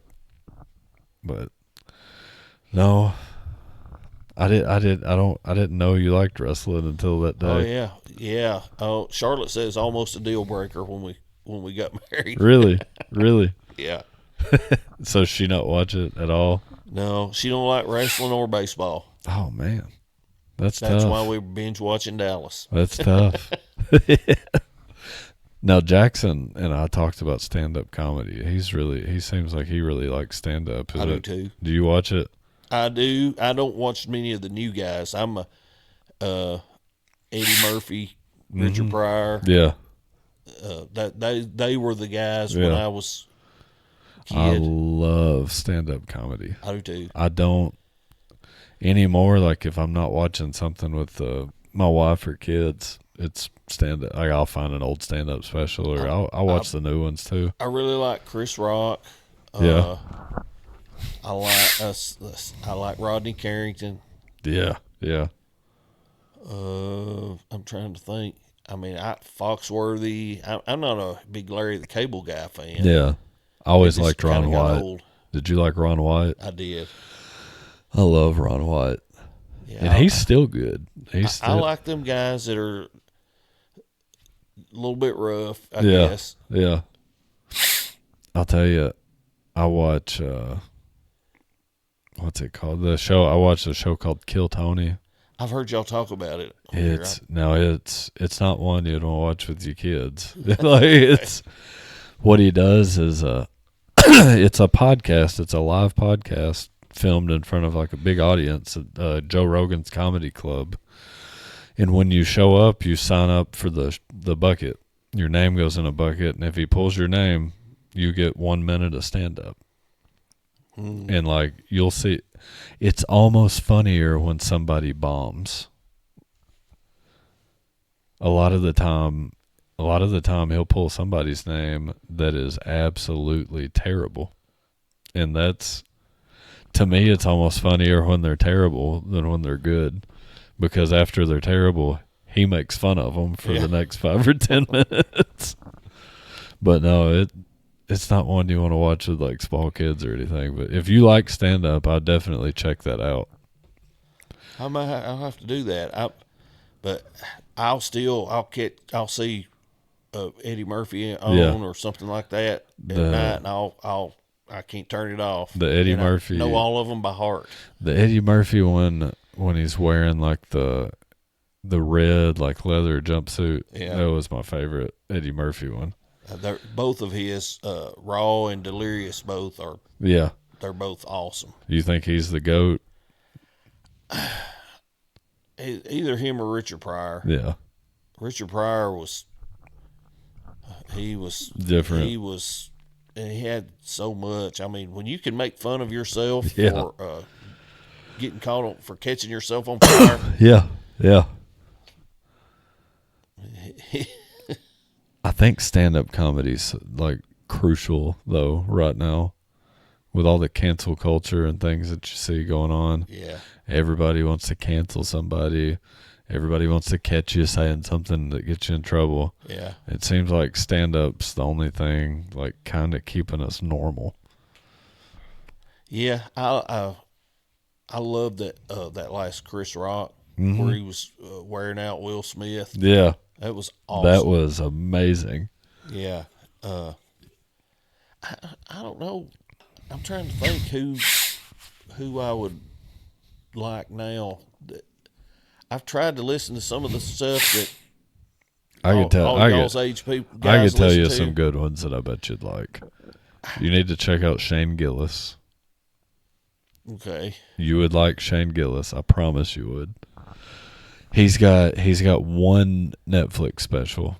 His other special's on YouTube only, and it's just called Shane Gillis. The one he's got on Netflix is called Beautiful Dogs. Beautiful dogs. He's good in it. I won't ruin any of it if you're gonna watch it. I Nate Bargatze is another good one. He's from Nashville. Now he's a clean comic though, so like, he doesn't like. He won't say cuss words as long or as anything. it's funny. He's hilarious, absolutely hilarious. I think I've tried to listen to Theo Vaughn's podcast. And I don't know if I don't give me much hope that I would. Maybe I'm listening to the wrong episode. Theo Vaughn's different. He's like, yeah, he's either your cup of tea or he's not. Like, I don't dislike him. Yeah. I just don't know. I'm talking about his humor, his comedy. Like, now my wife, if she were to sit down and listen to Theo Vaughn, she's not gonna like it at all. And I don't think he's the best or anything. I like him, but his stand-up can bore me sometimes. Oh. I do think you'd like Shane Gillis a lot, though. I'd give him a try. I like Joe Rogan a lot, but now he's not. Not everybody likes him either. Yeah, I don't know about Joe Rogan. There's some other ones. The big two that I would recommend for you are Shane Gillis and Nate Bargatze. And then there's another guy called this guy's new. He had a new stand-up special on Netflix called Nostalgia, but I can't remember his name. He's hilarious though. He's talking about like how vapes are like ruining mental health because cigarettes. Like, he's talking about it in the 90s. I'll ruin the joke. I can't do the joke like he did. But it was like how when back in the day when people would step outside at family Christmases to smoke, everybody was more mentally healthy. Yeah. Now you're vaping inside with your relatives and you're having to listen to them and you don't get away from them. And he's like, if you pull up to a gas station and you see a guy walking in circles smoking a Newport, he's figuring stuff out. Like, he's working through some stuff. Probably a lot of truth to that. Oh, I can't remember his name, though. Oh, let me see if I can look it up real quick. Nostalgia comedy special. Derek Stroop. He is also he like lives in Nashville, Tennessee now. Oh, but it's 7:50 right now.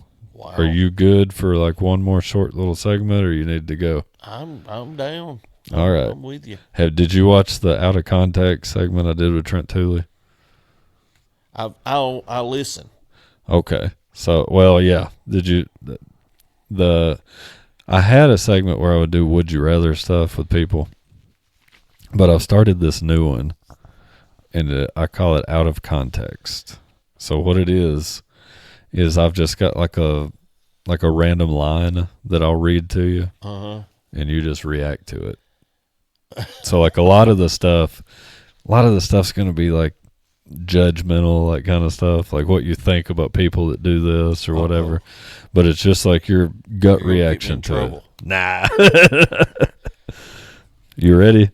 Yeah. All right. Let's see. Saying back in my day before you're 30 years old. Yeah, that's not as bad as guys over 30 with their cap backwards, though.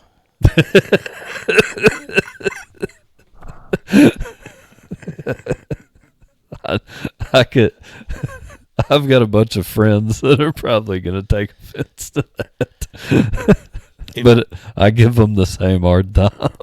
If you're over 30, you're grown. Yeah. Turn your cap around and go on about your day. I like it. I like it. Yeah. Ordering chicken tenders at a steakhouse. Only if you're getting them with your steak. Yeah. Now, I do. If I'm at O'Charlie's, I get the steak and tenders. Really? So, yeah. I can respect that one. But now if you're just getting chicken tenders at a steakhouse, that's crazy. That's weak. I can get not getting a steak, but man, get like something. The chicken tenders are just like, if you just order tenders, that's like getting a Happy Meal. Yeah. People who mow their grass at 7 a.m. Oh, my neighbor does that. Does it wake you up? Sometimes. Talking on speakerphone in public. Well, I can't say anything negative about that. Yeah. Because my poor old iPhone 10, Yeah. you can't hear it unless Yeah. it's on speaker. Yeah. So I have to. I Yeah. have no choice. Now, some people are loud about it, though. I don't like people who talk on their cell phone in restaurants. Yeah. Just, get up and go outside. Yeah, that's rude. But now, I don't like, on your point of the restaurant, I don't like going out and eating with people at a restaurant and they're buried in their phone the whole time we're eating together and talking. Like, they never look up at you. Yeah, But now I hate that. That kills me. And my wife is more guilty of that than anybody. Everybody, Yeah. If I had it my way, when we would all take, like, when everybody's at my house, like at least while we're eating or whatever. Yeah. All the cell phones have to be put up. But Yeah. I mean, of course, we go to the lake all the time. Yeah. And Charlotte's constantly like, well, there's no service here. Yeah. And I'm like, well, that's a good thing. Yeah, it's nice to get away from it. Yeah, and that's true. But also, her mom. Yeah. Her mom might call. And like, it's just Charlotte. Yeah.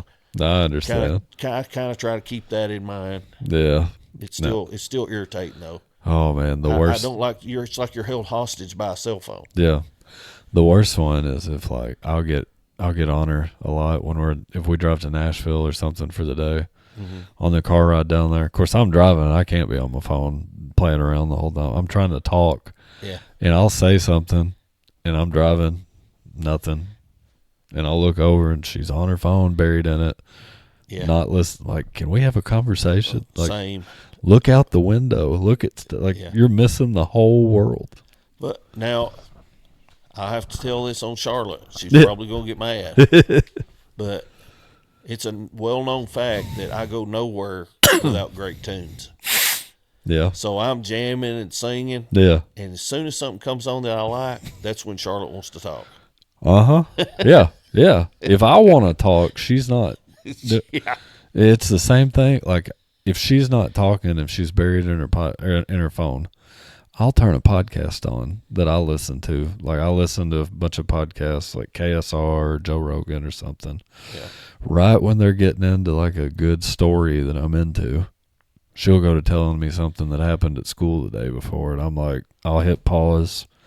She'll finish her story, or I think she did, and I'll play it again, and then she'll go to talking. I'll hit pause. And then she's, well, am I getting on your nerves? Like, no, but you didn't want to talk for the past hour. Yeah. Oh. All right. Keeping an empty tub of butter full of leftovers. Like people that keep their leftovers in the big tubs of butter. Oh, well, you got to keep them somewhere. Yeah. I don't see anything wrong. No, whatever works. My grandma used to throw my lunch in there for school. Yeah. I'd take old the country crock tubs. That was homemade Tupperware when I was growing up. Taking pictures and videos of fireworks instead of watching them. That don't bother me. We always, it's kind of turned into a big thing for us. We go take the boat out to Willow Grove. They have a big monster fireworks show. Yeah. And I'll usually video just a little of it myself. I don't know why. I mean, it's not like I might watch it once, but it's on my phone forever. I catch myself doing stuff like that, video and stuff, and then in my head I'm like, I'm never going to go back and watch this. Yeah. Like at a concert. Yeah. I'll video like parts of the concert knowing I'm never going to listen to that. Oh, now when I go see Hank, I'll watch that back and play it back in the car and everything. I've got so many videos of him on my phone, it's not even funny. parents arguing with referees at Little League games. Oh, that drives me nuts. Mm-hmm. That's that crazy. Drives me nuts. Them guys that are refereeing Little League games, they're either volunteering or not getting paid much. Yeah, I mean, or just trying to make a little side money. And I mean, I'll say this: I have yet to see an official at a Little League game who's got the fix in. Yeah. They're not purposefully trying to ruin anything. People who still pay with checks at Walmart. Oh, yeah. Hey, I don't do that hardly anymore, but I don't blame you. I did for a long time. I am. But as I get older, I have less and less patience. Yeah. So, what really irritates me is I'm in a hurry, especially like at 5 Star or somewhere like that. Yeah. And somebody is getting lottery tickets in front of me. Yep. And slowing me down. Yep. Oh my gosh. Oh. That drives me insane. The worst is when it's somebody buying like 40 lottery tickets. Yeah. And they've got their kid with them. Yeah. And the kid asks for a candy bar and they tell them no. Yeah. I'm like, you just spent $80 on lottery tickets. Get that kid a candy bar. Yeah, really. That drives me nuts. Well, I think there's if you're going to buy lottery tickets, there should be a separate pay place for that. Yeah. Oh, for sure. I refuse to use the self-checkout. Yeah. I will not do it. I do not work for Walmart. Yeah. And I'm not going to. You sound like my father-in-law. I'll stand there and Yeah. Putting ketchup on a steak. I don't have a problem with that. If that's how you like it. Really? Yeah. I mean. Are you an A1 guy or do you eat like a regular? I like A1 on my baked potato. Oh, really? Yeah. I don't know if I've ever tried that. I love A1, but and I'm also I'll just tell on myself, I order my steak well done. Yeah. Everybody thinks that's awful. No, I don't. I can eat it. I can eat a steak as raw as rare as you want to do it. I like the taste better. Yeah. I like everything burnt. I like it better well done if you can keep it tender. Like I don't want it well done if it's going to be like hard to chew. Yeah. But if you can keep it tender, I prefer it more cooked too. Back to your ketchup thing. If I get fries instead of a baked potato, I like that mixture of ketchup, A1, French fries, and steak all at the same time. Yeah, yeah. I'm going to have to try the A1 on the baked potato. I think it was Tanner. I've not posted Tanner's podcast episode yet, but we were talking about A1, and I told him that I used to dip my Lay's potato chips in A1 when I was in high school. Nobody likes A1 more than Lincoln. Really? He puts it on green beans. It was Lincoln and Jackson was where I first saw like the steak conversation on. They were going at each other. I think Jackson's on the side of a good steak doesn't need anything. Yeah, Jackson's a steak snob. Yeah, yeah. And Lincoln, he posted it on Facebook. Lincoln went to Jeff Ruby's and asked for A1. Yeah, well, I commented on the post and I said, I don't care if Gordon Ramsay made the steak. I want A1 on it. I love A1. I like A1 too. I love it. Clapping in the movie theater. I mean, maybe when it's over. Yeah. But, I mean, otherwise, why? I don't get it. It drives me nuts. We went to watch that Avengers movie. That's the big one, Endgame, Avengers Endgame. When Spider-Man came on the screen, the whole theater erupted. Everybody's going crazy. And we missed like 20 or 30 seconds of the movie. I haven't been to the theater I couldn't tell you the last Really? time. Yeah. That's one of my favorite things to do. I like going by myself. My wife thinks I'm crazy because I go by myself, but I prefer to go to the movie theater by myself. I spend so much time driving by myself that I don't, sometimes I'll go in a restaurant and grab some lunch by myself, but I don't, usually I just try to hang out with Charlotte. Yeah. I don't get a whole lot of alone time these days.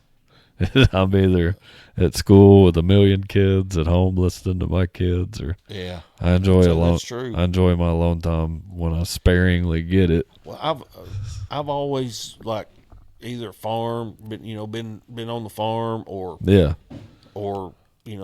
just like today, for instance, I drive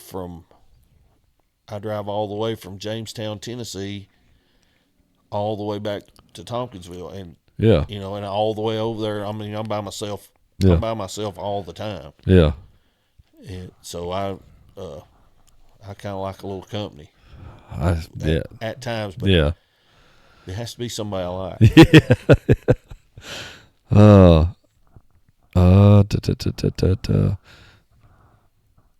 Some of these are weird. The Chat GPT, we were talking about Chat GPT earlier. I never come up with these on my own. I always have Chat GPT come up with them. Uh-huh. Some of these are weird, so that's why I'm pausing between them. I'm skipping some of them. Owning a Bluetooth earpiece or keeping your phone on your belt loop in 2026. Yeah. That's crazy. Yeah. Let that go. People who chew ice really loud in public. Charlotte says I chew ice and stuff too loud. She's extra sensitive though. Yeah. Michaela says I chew ice. It don't bother me. Yeah. So, yeah. She gets on me for chewing ice, but now when she eats like tortilla chips, the crunch that it drives me nuts. So we get on each other's nerves. Leaving your turn signal on for 5 miles on the interstate. Yeah, that's a little annoying. Yeah. I mean, you don't know who's doing what. I bet I've done it before, though. I mean, everybody's done it, but now cars, they'll beep after so long. Yeah, they do. Have you seen those? Self-driving cars online yet? The Waymos. I've heard a little about them, but I haven't seen. So I watched that Kill Tony podcast. Apparently, they're like a big thing in Austin, Texas. So they talk about them all the time. Well, they've got them in Nashville now, and we went to Nashville a week or two ago. It's a car. It's like you know what Uber is? Mm-hmm. It's like an Uber, but there's no driver. It drives itself. I don't think I'm getting in that. It's got like a big camera on top of it that I guess sees everything, and you get in it. And there's no driver. You're just in it by yourself, and it's driving itself around the city. So we went to Nashville a couple weeks ago. I went antiquing, looking for like stuff to decorate the basement with, and there was this Waymo. I didn't know it was a Waymo when I first saw it. We were in a standstill traffic, and about 10 cars up, this white car goes in the wrong lane and is side to side in the middle of the road. And then it backs up and it's trying to get turned around right there. And it was one of those Waymos. Oh, wow. It had traffic blocked off for like 10 minutes because it couldn't figure out what to do. Huh. Yeah. That's going to get somebody killed. Yeah, that's yeah. I can't understand why someone would trust that. Yeah, I wouldn't want to be in there. The car that was doing all this, it didn't have like a passenger in it. It wasn't like trying to get somebody somewhere in a hurry. It was completely by itself. Probably got a call and was going to pick somebody up. Yeah, it was probably in a hurry, but that made me nervous because like you're sitting there and you don't know what it's gonna do. It was really, when it was backing up, it was really, really close to hitting some of these cars. Huh. Like, I mean, it looked like it was coming that close to backing into these cars. Wow. I don't know. That's crazy. Yeah. I feel like that company's, they've got to be. They got to have some serious insurance. Yeah, they got to be getting sued. I would be curious to see, like, how many wrecks they've been in. Yeah. Let's see. I already said that one.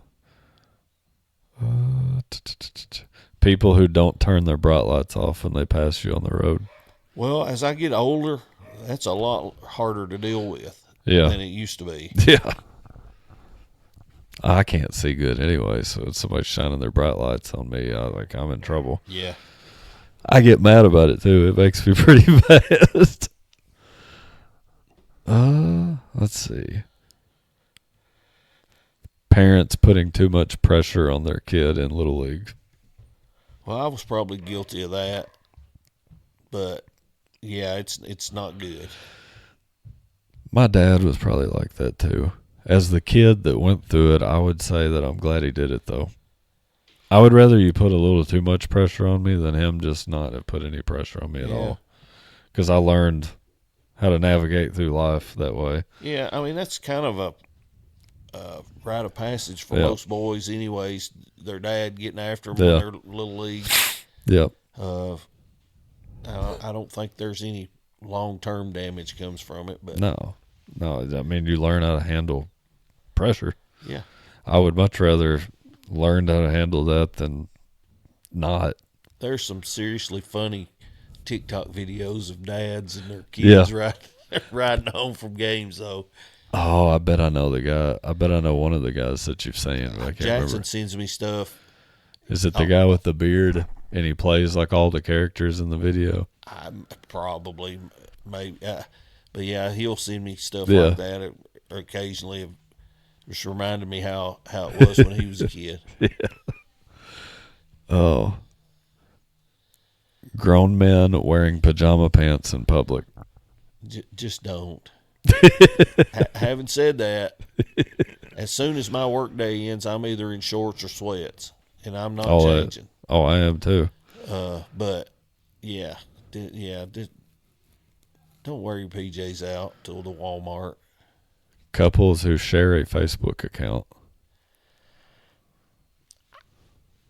No, not a big deal to me. I don't have a Facebook. I don't know I can't navigate it really good. I kind of for my work, I've had to do the Facebook page, but I think that page is just like I think everything that follows it's a bot or something. Yeah, so I screwed that up. Oh, wearing sunglasses on the back of your head inside. I'm probably guilty of that. I put mine on top of my head or on my cap bill or something, but I used to keep mine on the top of my hat when I'd go indoors, but like I would always, it seems like I'm always doing something and throwing them off, and I've broken several pair of sunglasses doing that. So I got a habit of putting them on my ears backwards. Whatever, wherever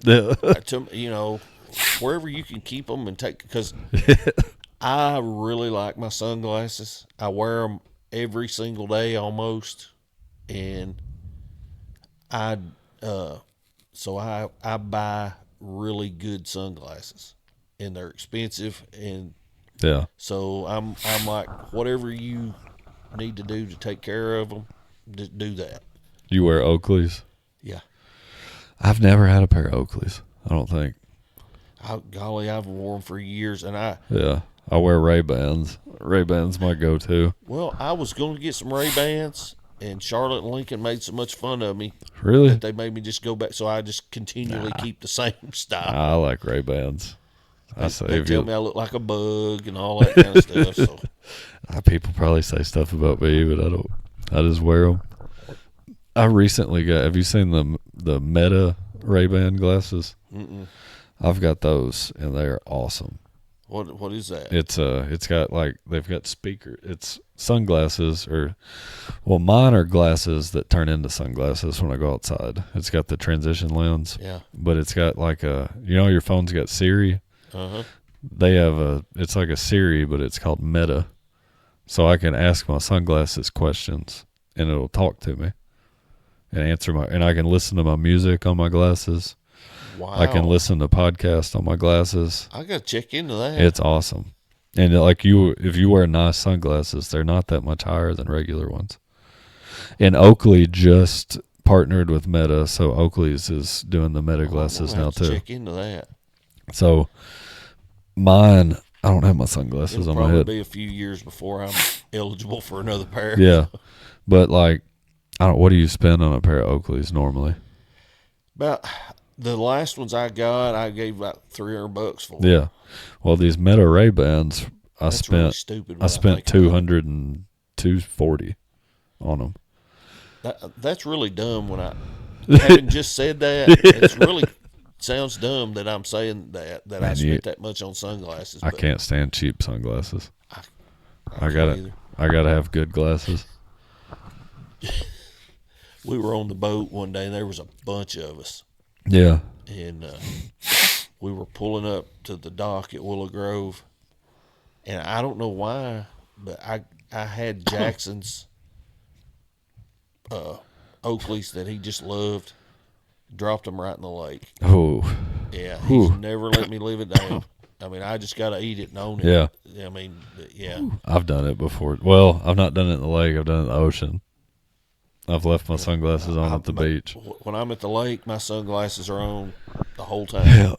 Well, I went out. We took the boys to the beach last year, and I was playing with them in the water, and I'd got hot. I was like, I'm going to go cool off, and I left my sunglasses on my face, and a big wave hit me and lost a pair of $200 sunglasses. Well, now, these Meta sunglasses, can you wear them in the water? No. Oh, okay. Not in the water. Now, like if the rain's on them or whatever, it's not going to hurt them, but you wouldn't want to go like underwater with them or anything. I think they're water resistant. They're not waterproof. Not waterproof. You need to check into them though, especially if you like listening to music. Oh yeah. Because like when I would go to the gym or whatever, and I'd have my AirPods in my ear. If you come up to talk to me, I got to take my AirPods out and hear you. But if I got my glasses on, I can still hear you. And you can jam out on these glasses, and people don't hear it around you. Wow. Yeah, you got to check them out. Yeah, I got to do that. And like My birthday's coming up. they've got a camera on them. It video, like I'll show you some of my videos. I had some of them one time when I was, I got them at the shooting supply. Yeah. And like we were coaching baseball, and I would turn them on while like we were on defense. Yeah. And I could see where the ball, see our guys, and we'll go back and watch it. Yeah. So my Meta glasses record video. What I did last year at football practice, my quarterback in practice when we would do pass Kelly, I let him wear my sunglasses. So we would go back. I would go back and watch, and I would see how he was progressing through his reads. Huh. And then me and him would sit down and talk about it. So now I see what he's seeing and why he's thinking the way he is. That's funny you said that. I saw where Coach Haddix posted a video a day or two ago. He's got a GoPro on his quarterback's helmet. Oh wow, yeah. And so he's seeing everything. That's just a more sophisticated way of doing it. I'm trying to. Before you leave, I'll show you that video. They're really cool. Do you garden or anything like that? No. So this is just something cool the glasses do. So I grow like tomatoes and peppers and stuff every year. I can wear my Meta glasses and take a picture of my tomato plant. And I'll ask the Meta glasses, like, why is my tomato plant leaves turning brown? And it'll look at that picture and tell me what nutrients it doesn't have. It's overwatered, underwatered. Wow. Yeah. I can open like my refrigerator and take a picture and say, hey, Meta, I'm hungry. What should I eat? And it'll give me recipes that have for everything that's in my refrigerator. It's crazy. I love it though. That is insane. Now, most of the time I just listen to like music or my podcast on them, but no, it does do some cool stuff. Yeah. I definitely check into them. I don't know what the Oakleys cost, but the Ray-Ban Metas are like $240 unless you get the new ones. The new ones are like $800, but are they like heavy? Mine aren't. They're not crazy. They're a little heavier than regular glasses. One thing I like about my Oakleys, they're super light. Yeah, I can show them to you before you leave. But Looks like we made our way through the list. It looks like it's 8:15. Does it feel like that much time's No. passed? It always feels like we've been sitting here like an hour. But I appreciate you coming on like a lot. Well, I'm tickled to be here. I hope you enjoyed it. I did. Before you get off here though, before I send you home, do you want to like give anybody information on like your hitting lessons and stuff? Just give me a shout, and if we've got time to work you in, we will. Yeah. I don't want to burn myself out. Yeah. Doing them. Yeah. So I kind of try to keep it. To Yeah. a few people. This started out with a couple kids from where I go to church. Yeah. Yeah. And it's just kind of grew into this. blown up. Yeah. I get that. I mean, we've had some good success. I mean, it seems like the kids are successful, when they go play. So I love it when the parents send me videos. Yeah, yeah. And That's awesome. They'll send me a video, of a big hit or something, and it really makes you feel good. Oh yeah, for sure. But other than that, I guess we'll wrap this up, and I'll let you get out of here and get home. I appreciate you having me. I really appreciate you coming. I've looked forward to this all week. Oh, well, good. So I'm glad you came on. All right, good deal. I hope it's a good episode. Oh, it is. It will be. Thank you again for coming on. Yes, and sir. Maybe we'll get together. Are you open to coming back on sometime? Sure. Awesome. Appreciate it. Sure.